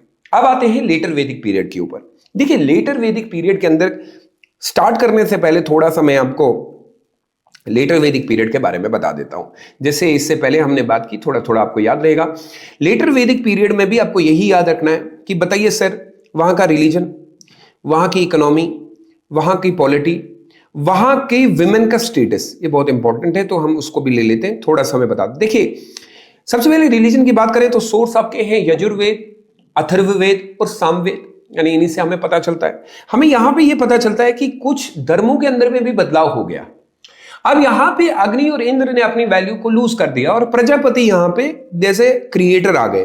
तो यहां पे हमें देखने को मिला कि रिलीजन के अंदर में भी चेंज हुआ। दूसरा, यज्ञ अभी भी किए जाते हैं, सेक्रीफाइस बहुत ज्यादा बढ़ गए और अभी भी लोग जो है वो मटीरियलिस्टिक्स होना स्टार्ट हो गए। यानी आप ये कह सकते हैं कि अभी भी कंसेप्ट थोड़ा सा सेम ही देखने को मिल रहा है। यहां पे प्रीस्ट की वैल्यू बहुत ज्यादा बढ़ गई। अब यहां पे इकोनॉमी अगर देखेंगे तो ये एग्रीकल्चर बेस्ड हो गई और कैटल रेयरिंग अब सेकंड नंबर पे आ गई। इसके साथ साथ और भी काम किए जाते थे। पॉलिटी के अंदर देखेंगे तो सभा, समिति और जो बाकी की सभा हुआ करती थी अर्ली वैदिक पीरियड में, इनिशियली स्टेज में तो थी, बाद में लेटर वैदिक पीरियड के अंदर, लेटर वैदिक के लेटर वाले पार्ट के अंदर सभा समिति ने अपना पावर लूज कर दिया। अब राजा जो है वो अब सोल रूलर माना जाता है। राजन जो है वो पावरफुल हो गया, एब्सोल्यूट हो गया, अब सब कुछ वही कर रहा है। वहीं पे विमेन का स्टेटस भी हमें डिक्लाइन होते हुए देखा को मिला। यानी अब विमेन्स को कहा जाता है कि शादी करो और आपका यही काम है इन सारी चीजों। सो हमें काफी सारे बदलाव जो है वो अर्ली वैदिक पीरियड से लेटर वैदिक पीरियड में देखने को मिलते हैं। अब हमें याद रखना है, इसमें हमसे ये पूछा है कि चेंज क्या आती है पॉलिटिकल ऑर्गेनाइजेशन में, सिर्फ पॉलिटी पूछा है, क्या स्टैंडिंग आर्मी इमर्ज हो गई। देखिए, गलत है। लेटर वैदिक पीरियड में स्टैंडिंग आर्मी का कंसेप्ट नहीं था। अभी भी राजन जो है वॉरियर था, बट रेगुलर स्टैंडिंग आर्मी नहीं रखी गई थी। वो थोड़ा लेटर वैदिक के लेटर पार्ट के अंदर आ जाता है, जैसे जनपदास और महाजनपदास की बात की जाती है।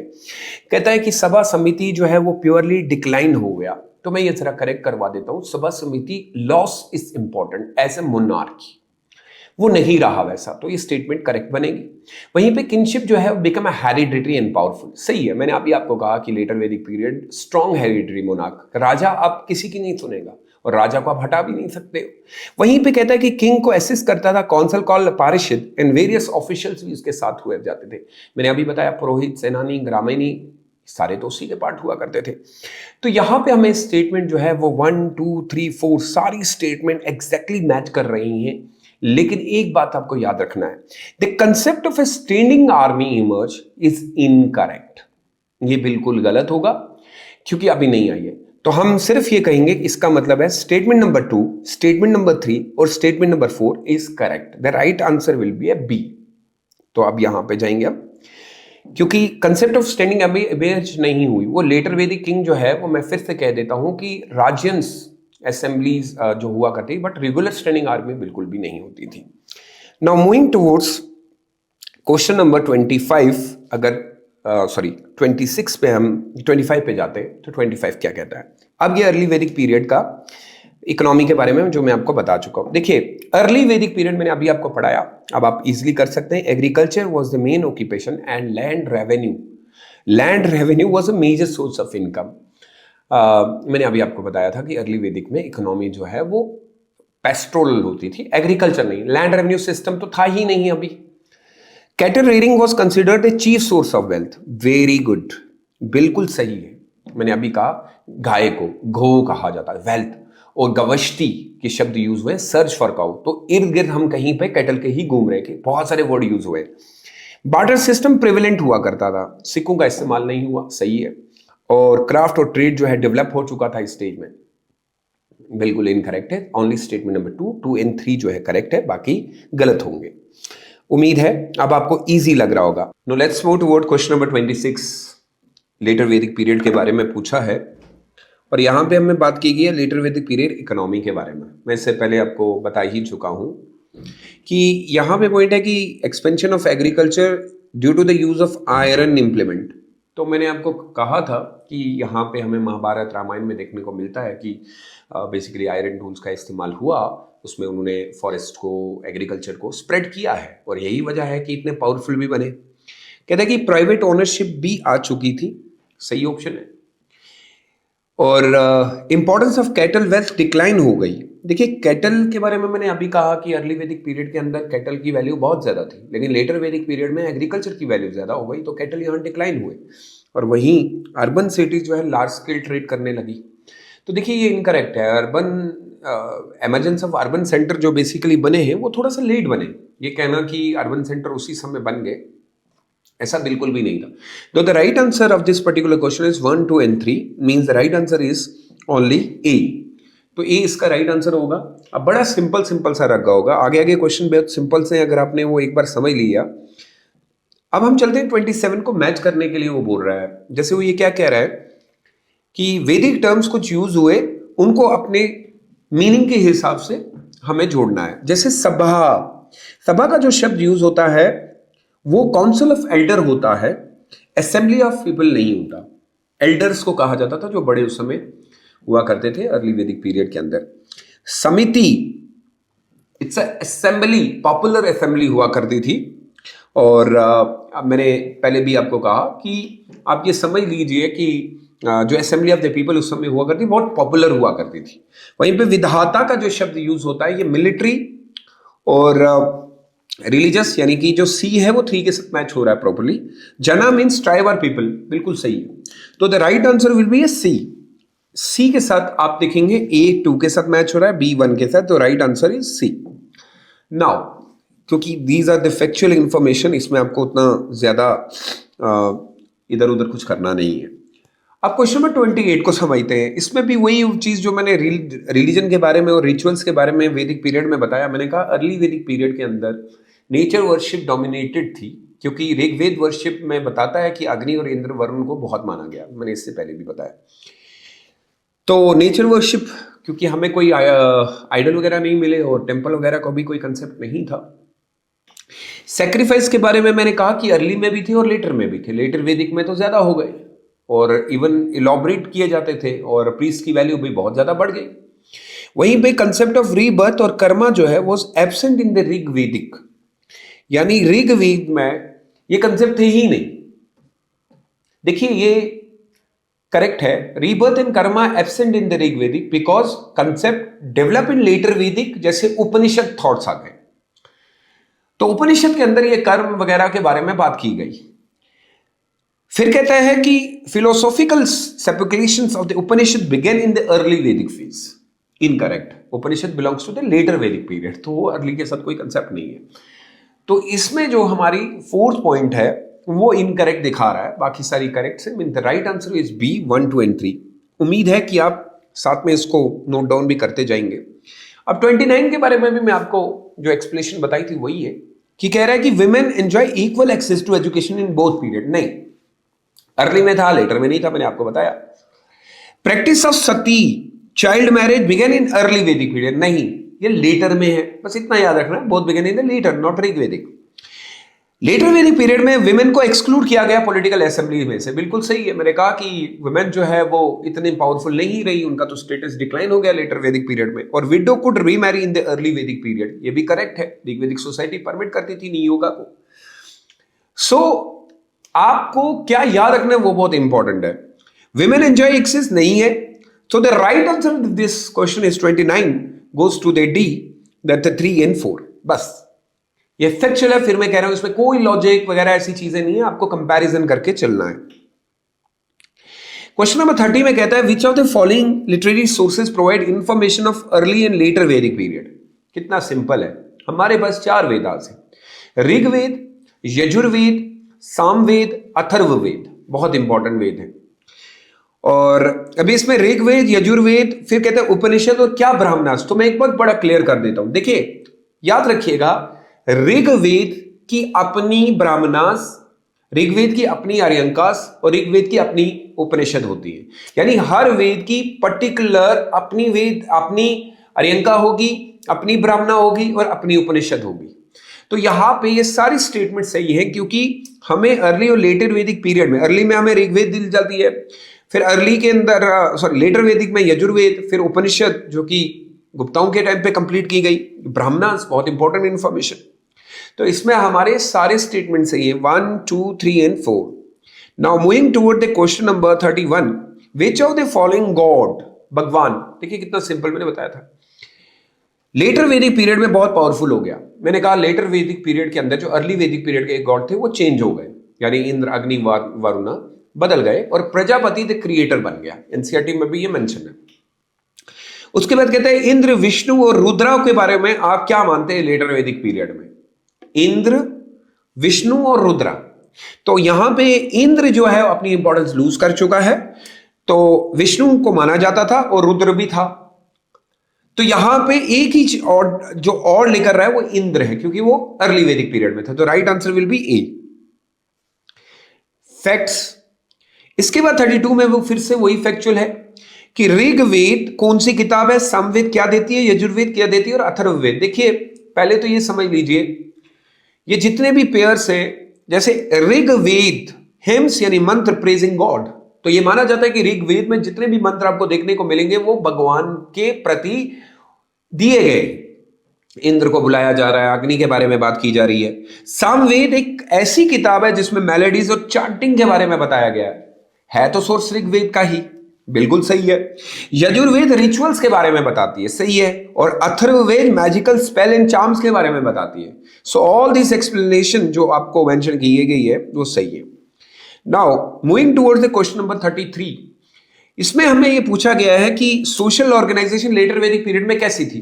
देखिए पहली बात तो मैंने आपको बता दिया था कि यहां पे लिखा है रिजिड वुड है, बस इतना मेन है। देखिए वर्ण सिस्टम जो है वो अर्ली वैदिक पीरियड में भी था, बट वो उस समय बाय बर्थ नहीं होता था और बाय ऑक्यूपेशन होता था। लेटर वैदिक पीरियड में वो बाय बर्थ बन गया। तो ये कहते हैं varna system became rigid and based on the birth later Vedic period में। करेक्ट है, सही है। बहुत ज्यादा डिफिकल्ट हो गया था, आपको कोई फ्लेक्सिबिलिटी नहीं देखने को मिल रही थी। आश्रमों का जो कंसेप्ट है वो भी लेटर वैदिक पीरियड में आया। बिल्कुल 4 आश्रमों के बारे, यानी ब्रह्मचारी टू सन्यासा के बारे में बात होती है। इधर इंटर डाइनिंग और इंटर मैरिज वर्ण के बहुत कॉमन चीजें हुआ करती थी, बिल्कुल नहीं, रिस्ट्रिक्टेड हो चुका था। लेटर वैदिक पीरियड में इस तरीके की चीजें हमें देखने को नहीं मिली है, क्योंकि कास्ट सिस्टम बहुत ज्यादा फैल रहा था। वहीं पे स्लेवरी के बारे में वो कह रहा है कि पहली बार यहां पे आई नहीं। अर्ली वैदिक में भी स्लेवरी यानी दासाज और दासीज के शब्द यूज किए गए हैं, लेकिन क्या वो उस टाइप की थी वो अलग बात है, लेकिन कंसेप्ट आ चुका था। तो यहां पे हम जो सही आंसर लग रहा है जिससे 33 का, that will be A D 1 and 2। Now moving towards the question number 34 में हमसे पूछा गया है कि फिलोसफिकली शिफ्ट जो हुआ ऋग्वेदिक रिलीजन टू उपनिषद, बता चुका हूं। तो कहता है कि जब हम देखते हैं अर्ली टू, तो क्या ये सच में शिफ्ट हुआ। देखिए वो कह रहा है कि transaction from the ritualism to internal spiritualism. अब आप देखिए शिफ्ट टू उपनिषदिक थॉट्स, यानी रिचुअलिज्म से इंटरनल तरीकों के लिए, यानी philosophical shift from Rigvedic religion to Upanishad. तो बिल्कुल है, मैंने कहा कि उपनिषद था जिसने लोगों के थॉट्स को, प्रोसेस को चेंज कर दिया। ये उपनिषद ही था जिसने लोगों को कर्म के बारे में बताया। ये उपनिषद ही था जिसने इक्वालिटी, जस्टिस, इन सारी चीजों के बारे में बताया। फिर कहता है कि इन्होंने एम्फसाइज दिया on monotheism over the politics. बिल्कुल, अगर आप याद हो कि यही तो किताबें फ्रॉम रिचुअल से आओ स्पिरिचुअल इंक्वायरी, कहाँ है भगवान, क्या बोल रहा है भगवान, सर्च फॉर अल्टीमेट रियलिटी, ब्राह्मण इन सेल्फ, आत्मन के बारे में बात की गई। फिर कहा गया कि उस ब्रह्मा से मिलना है, और ये बात भी सच साबित हुई। और कहता है worship shifted entirely from sacrifice to a temple ritual. नहीं, temple ritual do not replace the yajnas in Vedic period. तो the right answer is only 1, 2 and 3। Facts के ऊपर बात है। फिर से इजी क्वेश्चन है, कहते हैं विच of the following correctly describe, एक सीक्वेंस से कौन कौन सी किताबें कब आई। देखिए सबसे पहले आती है ऋग्वेद, फिर आती है सामवेद, फिर आती है यजुर्वेद, फिर आती है अथर्ववेद, फिर आती है ब्राह्मणस, फिर आती है अरण्यकास, फिर आती है उपनिषद। फिर से रिपीट कर रहा हूं, ऋग्वेद, सामवेद, यजुर्वेद, अथर्ववेद, ब्राह्मणस, अरण्यकास एंड उपनिषद। ये क्लियर कर लीजिएगा, ये बार बार यूपीएससी पूछता है और ये एनसीईआरटी की सीक्वेंस बनी हुई है, तो इसको आप चेंज नहीं कर सकते। ऋग्वेद, सामवेद, यजुर्वेद, ऋग्वेद, सामवेद, यजुर्वेद, अथर्ववेद, ब्राह्मणस, अरण्यकास एंड उपनिषद। तो the right answer of this particular question is A.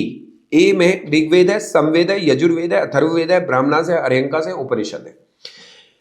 Now question number 36 में with reference to the early life and teaching of a Gautam Buddha, Buddha के बारे में, और याद रखिएगा रिलीजन में बहुत ज्यादा सवाल पूछता है। बुद्ध का जन्म कापिला वास्तु लुम्बिनी के इर्द गिर्द में हुआ। जन्म लुम्बिनी में हुआ, कापिला वस्तु में नहीं हुआ। ठीक है, तो ये क्लियर कर लीजिएगा। फिर कहता है कि उन्होंने अटेन की एनलाइटमेंट बोध गया, एक पीपल ट्री के नीचे एनलाइटमेंट ऑफ बोध गया, तो हम जानते हैं। उसके बाद जब बुद्ध को एनलाइटमेंट मिली थी, तो बुद्ध पहली बार जब उन्होंने भूमि स्पर्श मुद्रा की तो फर्स्ट सेरेमन जाके सारनाथ में दिया था। तो ये बात सही हुई, deliver his first sermon at Sarnath near Varanasi. उन्होंने महापरिनिर्वाण पाया एट खुशी नारा या खुशी नगर, अगर आपको याद होगा तो ये भी सही है। तो 2, 3, 4 सही है, यानी हम बी के साथ जाएंगे और फर्स्ट मैच नहीं हो रहा है। 38 के अंदर वो कह रहे हैं, sorry 37 question, match of the following में। अब ये इजी है आपके लिए। मैं पहले कह देता हूं कि देखिए बुद्ध के जाने के बाद ये अटकलें लगाई जा रही थी कि अब बुद्धिज्म को कैसे संभाला जाए, आखिर कैसे बुद्ध की सारी फिलॉसफी को। तो कहा गया कि हम क्यों ना एक काउंसिल कर रहे हैं, तो टोटल हमें 4 बुद्धिस्ट काउंसिल्स याद रखनी है, first, second, third and fourth. और ये भी याद रखना पड़ता है कि किसके टाइम पे हुई और कहाँ पे हुई, और उनके जो हेड थे वो कौन थे। देखिए फर्स्ट बुद्धिस्ट काउंसिल राजगीर में होती है, और उस समय भारत के, या आप ये कह सकते हो इस पर्टिकुलर रीजन के जो राजा थे वो अजाता शत्रु थे, हरियंका डायनेस्टी वगैरह। सेकंड काउंसिल विशाली में होती है, उस समय काल अशोका थे। थर्ड काउंसिल पाटलिपुत्रा में हुई जब अशोका थे। तो फर्स्ट काउंसिल में ही आई थी सूत पिता का, विनय पिता का, और थर्ड काउंसिल में हमें आई थी अभिधम्म पिता का। फोर्थ काउंसिल कश्मीर में कुंडलवाना में कनिष्का के टाइम पे हुई, और यहीं से बदले थे हिनयान और माहियान। तो ये जितने भी हैं ये सारे प्योरली मैच कर रहे हैं। तो आंसर जो आपका 37 का है वो है D, 1, 2, 3 and 4। Now moving toward the question number 38, यहां पे भी बुद्ध की ही फिलॉसफी पूछी गई है। बुद्ध क्या कहते हैं, आओ तुम्हें बताता हूं कि क्या है मेरी जिंदगी का दुख। तो पहला शब्द यहां पे है अनाता, का मतलब बिलीफ इन परमानेंट सोल। मैं आपको क्लियर कर देता हूं कि बुद्ध ने कभी भी सोल के बारे में बात नहीं की है। इवन बुद्ध ने यह कहा था सोल तो मैंने देखा ही नहीं है। सोल का कंसेप्ट है जैनिज्म का, और वो कहते हैं सोल के ऊपर बात करके मैं तो आया हूं वर्ल्डली लाइफ की प्रॉब्लम को सॉल्व करने के लिए। इस पे मैं कोई डिस्कशन नहीं करना चाहता। अनाता का शब्द मींस नो परमानेंट सोल नहीं होता, तो ये गलत हो गया। दूसरा कहते हैं कि प्रति संपुदा पादा, ये जो कंसेप्ट है एक्सप्लेन करता है डॉक्ट्रिन ऑफ डिपेंडेंट ऑरिजिनेशंस। मतलब हमारे क्या है कि इंसान की जिंदगी के अंदर जो दुखों के कारण है उसमें कोई ना कोई ऐसी चीज है जिससे वो रोज टकराता है, जो उसको, जैसे डिजायर ले लीजिए आप। निर्वाण एक जिंदगी में सबसे इसलिए इंपॉर्टेंट है क्योंकि ये आपके अंदर की वो डिजायर की चिंगारी को जला के खत्म कर देता है और इंसान दुख फ्री हो जाता है। 4 सच जिंदगी के एक्सप्लेन किए गए सारनाथ के अंदर। तो राइट आंसर इज 2, 3 एंड 4। पहला वाला गलत है। The best answer is like B. Now moving toward the question number 39। अब यहां पे मैं आपको एक और क्लियर कर देता हूं। बुद्ध के जो 4th बुद्धिस्ट काउंसिल हुई थी, जो कश्मीर में हुई कुंडलवाना के अंदर, और ये आपको थोड़ा सा समझना पड़ेगा, और मैं ये लिख के दे देता हूं ताकि आप अपनी कॉपी पेन पे लिख लें। देखिए बुद्ध की जो 4th बुद्धिस्ट काउंसिल हुई है, बुद्धिस्ट काउंसिल, ये हेल्ड हुई थी कश्मीर में, और उस समय ये जो किंग हुआ करते थे वो कनिष्का होते थे, और कनिष्का ने उस समय बुद्धिज्म को 2 हिस्सों में डिवाइड कर दिया। एक बन गए हिनयाना और दूसरे बने हैं महायाना, याद रखिएगा। हीनयान को कहा जाता है लेसर व्हीकल, छोटी गाड़ी। महायान को कहा जाता है बिगर व्हीकल, बड़ी गाड़ी। ठीक है। हीनयान जो है वो बुद्ध को एज ए टीचर मानते हैं, महायान जो है बुद्ध को एज ए भगवान मानते हैं। हीनयान जो है वो आइडल वर्शिप नहीं करते, नो वर्शिप, और ये जो है आइडल वर्शिप करते हैं। ठीक है ना, अब ये समझ लीजिए। तो ये सारी चीजें जो हुई, ये हुई थी जब हम बात करते हैं फोर्थ बुद्धिस्ट काउंसिल की।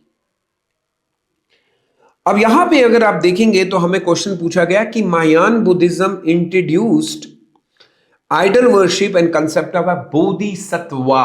बोधिसत्वा का मतलब यहां पे एक वो चीज समझ लीजिएगा, ये महायान की फिलॉसफी है कि निर्वाण पाने का सबसे बेहतरीन तरीका क्या है इंसान का, कि वो खुद नहीं पा रहा लेकिन दूसरे की मदद कर रहा है, और वो बोधिसत्वा दूसरों को करवा रहा है।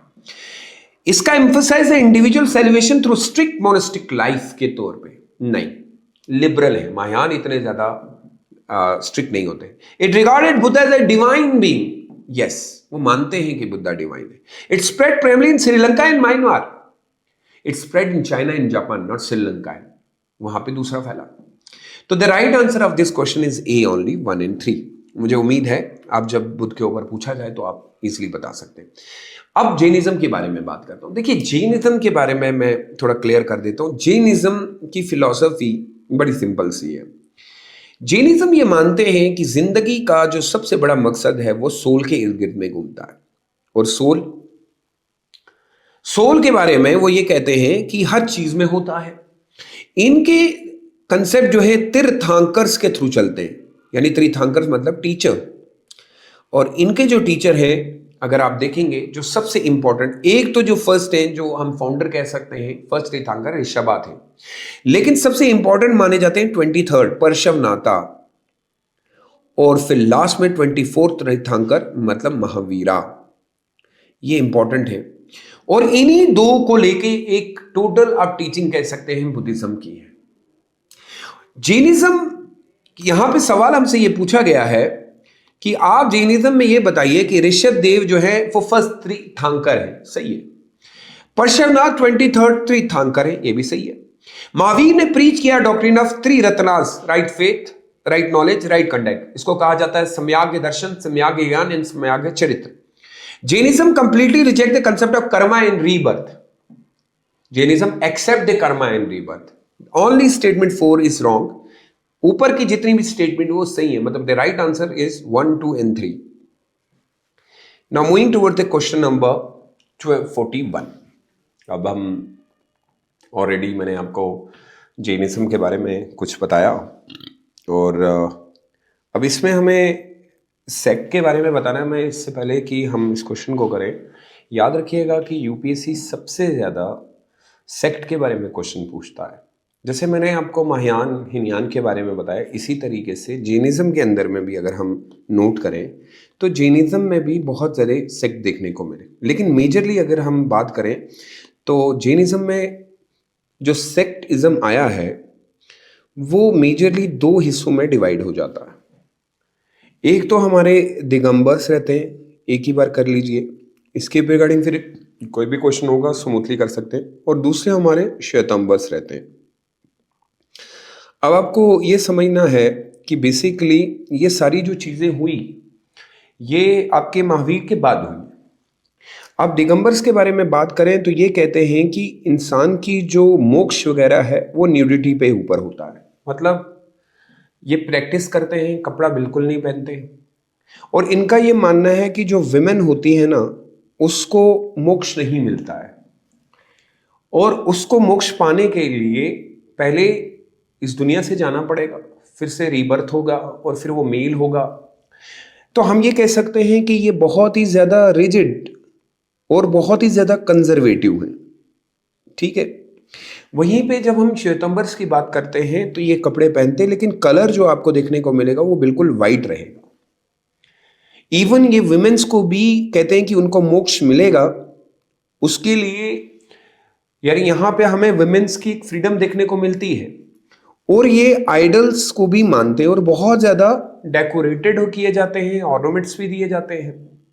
तो हमें यहाँ पे ये देखने को मिला कि जैसे हिनयान और महायान में एक डिफरेंस हुई, वैसे ही जैनिज्म के अंदर में भी देखने को मिली। लेकिन बेसिक्स जो इनके रहे वो बेसिक्स जरा सेम ही रहे, उनमें ज्यादा कोई चेंज हमें देखने को नहीं मिली है। तो अब हम क्वेश्चन के अंदर जाते हैं। तो हमें सिंपल फॉर्म में ये पूछा है कि दिगंबर्स जो हैं बेसिकली वो एसेटिक वेयर वाइट गारमेंट्स को जो है वो यूज करते हैं, मैंने अभी आपको बताया। उसके बाद Shvetambaras believe women can attain liberation. मैंने अभी आपको बताया था कि जो सेकंड सेक्ट है श्वेतंबर्स, फिर वो व्हाइट कपड़े पहनते हैं, उनके हिसाब से विमेन को लिबरेशन मिलती है। वहीं पे Digambars believe Mahavira never married. अगर आपको याद होगा, मैंने अभी आपको बताया था कि एक तो पार्श्वनाथ और सबसे इंपॉर्टेंट हमारे जो रहते हैं वो हैं आपके महावीर, क्योंकि उनकी टीचिंग्स को ज्यादा माना जाता है। अब यहाँ पे हमें ये देखने को मिलता है कि यहाँ पे जो मैच होता है वो सिर्फ Shvetambaras use idol decorated with ornaments, बिल्कुल सही है। तो एग्जैक्टली जो यहाँ पे आंसर बना है वो बी है, यानी 2 and 4 आपस में मैच कर रहा है। You got my point, 2 and 4 only. Now moving towards the question number 42 with reference to the Buddhist art in architecture, बहुत इंपॉर्टेंट। अब आपको याद होगा कि Buddhist art and architecture basically start होता है ज्यूरिंग, जब हमें देखने को मिला कि स्तूपास वगैरह का कंसेप्ट आया। अब आर्ट के अंदर आप ये समझ लीजिए कि जो बुद्धा लोगों ने आर्ट किया है वो उनकी फिलॉसफी को बहुत अच्छे से जानते हैं। आर्ट के अंदर अगर आप देखेंगे तो ज्यादातर बुद्धिज्म के अंदर स्तूपास का इस्तेमाल किया गया है। फिर आते हैं हमारे पास विहारास, और फिर आते हैं हमारे पास चैत्यास। ये मेजर हैं, ये आपको याद रखने। ये ऐसे कंसेप्ट हैं कि जो आपको एग्जैक्टली याद रखने। स्तूपास के अंदर हमें रेलिक्स देखने को मिलते हैं, और यहाँ पे लोग जो है ये माना जाता है कि बुद्ध की जो फिलॉसफी है उसको जो है पूरा स्तूपा जो है मेंशन करवाता है। अब हमें यहाँ पे सवाल पूछा गया है कि अर्लीस्ट बुद्धा स्ट्रक्चर जो बनाए गए और were rock cut chaityas and viharas. तो मैंने अभी आपको कहा हमारे पास अगर आप देखेंगे तो एक स्कूल ऑफ आर्ट है जिसमें अर्लीस्ट बुद्धिस्ट स्ट्रक्चर में रॉक कट यानी कि पहाड़ ही होते थे, उनको चैत्यास काट के रेस्ट हाउस, और वहीं पे उनकी पूजा वगैरह भी होती थी जब मॉन्क्स वगैरह बैठते थे। स्टेटमेंट 1। स्टेटमेंट 2 कहता है कि स्तूपास जो हैं वो are built to house relics of Buddha और हिज डिसाइपल्स। तो सही है, क्योंकि बुद्ध के रेलिक्स हैं या फिर बुद्ध के जो फॉलोअर्स रहे हैं उनके रिगार्डिंग है। Amravati stupa was built during the Mauryan period. नहीं, अमरावती स्तूपा जो है सतवाहना पीरियड में बनाया गया था, वो मौर्यन पीरियड में नहीं बनाया, जो कि डेक्कन के अंदर एक डायनेस्टी रूल करती थी। और फिर कहते हैं Gandhara school of art show the strong Hellenistic influence. बिल्कुल सही है। अगर आप देखेंगे तो ये 2 पॉइंट्स आपको याद रखने कि देखिए जो गंधार स्कूल ऑफ आर्ट है, गंधारा, ये बेसिकली भारत के अगर आप देखेंगे तो इसका जो रीजन है वो अफगानिस्तान है। यहां से आपके भारत के अंदर काफी सारे जो है ग्रीको रोमन इन्फ्लुएंस आया, और बाद में इसमें ग्रीको रोमन इन्फ्लुएंस देखने को मिला, और इसी के साथ साथ बाद में इसमें कुछ इंडियन इन्फ्लुएंस भी हमें देखने को मिला है, बहुत ज्यादा था इसमें। इसके अलावा अगर हम देखें तो क्वेश्चन नंबर 42 के अंदर जो राइट आंसर बना that will be A D, 1, 2 and 3। Got it? अब ये समझने की जरूरत, सॉरी, डी मीन्स 1, 2 and 4। उसका रीजन सबसे बड़ा इंपॉर्टेंट ये है कि अमरावती स्तूपा यहां पे सही नहीं बैठा, बाकी तो सारी स्टेटमेंट सही है। अब मूव करते हैं मैच ऑफ द फॉलोइंग। ये बड़ा इजी है, आपको स्टेटमेंट इसको मैन्युफैक्चर याद रखना है। सांची स्तूपा बेसिकली कहां पे बना?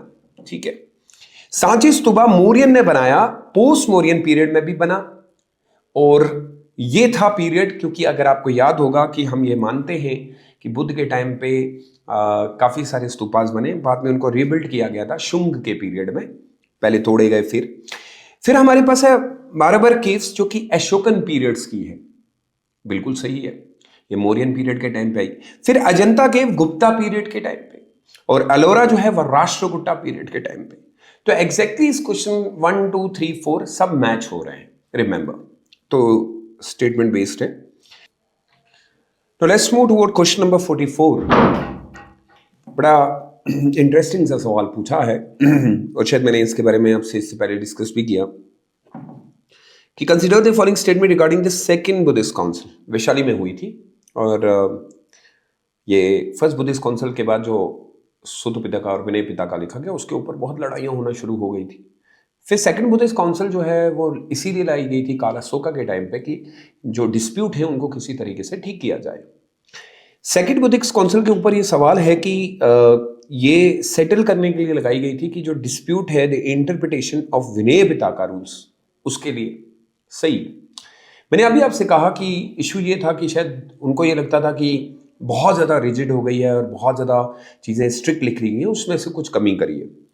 It resulted in the first major in Buddhism leading the formation of Sthaviravadin and Mahasanghika. Very very very much important. देखिए अगर आप समझेंगे ये जो इन्होंने लिखा है कि फर्स्ट मेजर, अभी ये थोड़ा सा आपको समझना पड़ेगा और अंडरस्टैंड करना पड़ेगा ये वर्ड मैं बेसिकली यूज़ क्या कर रहा हूँ, ठीक है? तो तब जाके आपको समझ में आएगा। बेसिकली मैंने आपको इससे पहले एक बात बताई थी कि बुद्धिज़्म के अंदर जो हमारा धर्म बना बुद्धिज़्म का, प्लीज़ ये अंडरस्टैंड करिएगा, ये बात बहुत इम्पॉर्टेंट है, को समझने की ज़रूरत है। बुद्धिज़्म में मैंने आपको कहा कि बेसिकली हमारे पास जो सेक्ट जो बने वो हीनयान थे और एक साइड से दूसरा जो बना वो महायान बुद्धिज़्म था। बट उससे पहले ये तय हो चुका था कि दो स्कूल ऑफ थॉट इससे पहले बन चुके थे। एक था महासंगिका, ठीक है, और दूसरा था स्थविरवादीन, ठीक है। अब ये याद रखना है हम लोगों को कि स्कूल ऑफ थॉट पहले आते हैं, सेक्ट बाद में आया। You got my point? तो इधर ये जो क्वेश्चन पूछा है वो ये पूछ रहा है कि क्या second Buddhist council it resulted in the first major जो बुद्धिज्म के अंदर फॉर्मेशन हुई स्थविरवादीन की और महासंगिका स्कूल ऑफ थॉट की। ये गलत है। अगर हम आर एस शर्मा को भी देखें, वो कहते हैं कि ये जो डिस्प्यूट और ये जो डिफरेंसेस अकड़ हुई ये लेटर हुई, नॉट इन दिस काउंसिल, इसमें नहीं, थोड़ा सा लेट हुई। फिर कहता है कि the council was held during the time of Ajatashatru.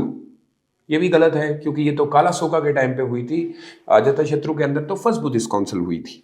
तो यहाँ पे ये स्टेटमेंट्स आप देखें तो ये बिल्कुल गलत है और ये स्टेटमेंट सेकंड भी जो है गलत है। The main issue discuss was the acceptance of the monetary donation by the Monks. क्या बात है, की डिस्प्यूट तो इसी पे था कि 10 पॉइंट्स थे और उसमें इंक्लूडिंग एक एक्सेप्टिंग मनी और स्टोरिंग सॉल्ट एक्स्ट्रा। बात को बड़ा समझिएगा। तो कुछ मॉन्क्स ये कहते थे कि पैसा तो एक्सेप्ट करना चाहिए, नमक वगैरह स्टोर करना चाहिए, खाने पीने की चीजें स्टोर करनी चाहिए। तो वो मेन इश्यू डिस्कस जो हुआ वो इसी चीज को लेके हुआ और ये स्टेटमेंट नंबर 4 जो है वो ये सही है। So only statement number first and statement number 4 is true. तो the right answer will be C. इसका जो है सही आंसर सी होगा। बहुत डिफिकल्ट क्वेश्चन है बट होपफुली आपको समझ में आ गया होगा, इसके बाद कभी भी दिक्कत नहीं होगी। Now moving towards the question number 45। Which of the following statement regarding Jain philosophy के रिगार्डिंग करेक्ट है? मैंने अभी ये बता दिया, बड़ा सिंपल सा है। जैनिज्म डिनाई करते हैं एग्जिस्टेंस ऑफ गॉड। देखिए मैंने आपको कहा they denied the existence of God as a creator. ये स्टेटमेंट पूरी समझेंगे तो मतलब है वो भगवान को मानते हैं लेकिन भगवान को क्रिएटर नहीं मानते। तो इस स्टेटमेंट के हिसाब से जो पहली स्टेटमेंट है वो करेक्ट है कि Jainism existence of God as a creator नहीं मानते बट गॉड को मानते हैं, क्योंकि उनका मेन मकसद है सेल्फ एफर्ट और अहिंसा के बारे में बात करना। Now as far as the second statement के बारे में ये कहते हैं कि हर सोल जो है वो मोक्ष पाएगा, एफर्ट करने हैं उसको, correct. Jain philosophy non violence का को हाईएस्ट मानती है, बिल्कुल सही है। और celebration can be attain through the complete dependence on divine grace, नहीं, through the personal effort, through personal discipline, not divine grace. ये तो आपके कर्मों के हिसाब से होगा। सो इसमें जो स्टेटमेंट 1 2 3 करेक्ट है, means the right answer will be A D. बहुत इजी है, उतना डिफिकल्ट पार्ट नहीं था। Now moving towards the question number 46, इसमें बुद्धिस्ट के आर्ट के बारे में अभी हमने बात की। देखिए बुद्धिस्ट आर्ट के बारे में आप ये समझ लीजिए कि आपको 3 आर्ट याद रखने हैं।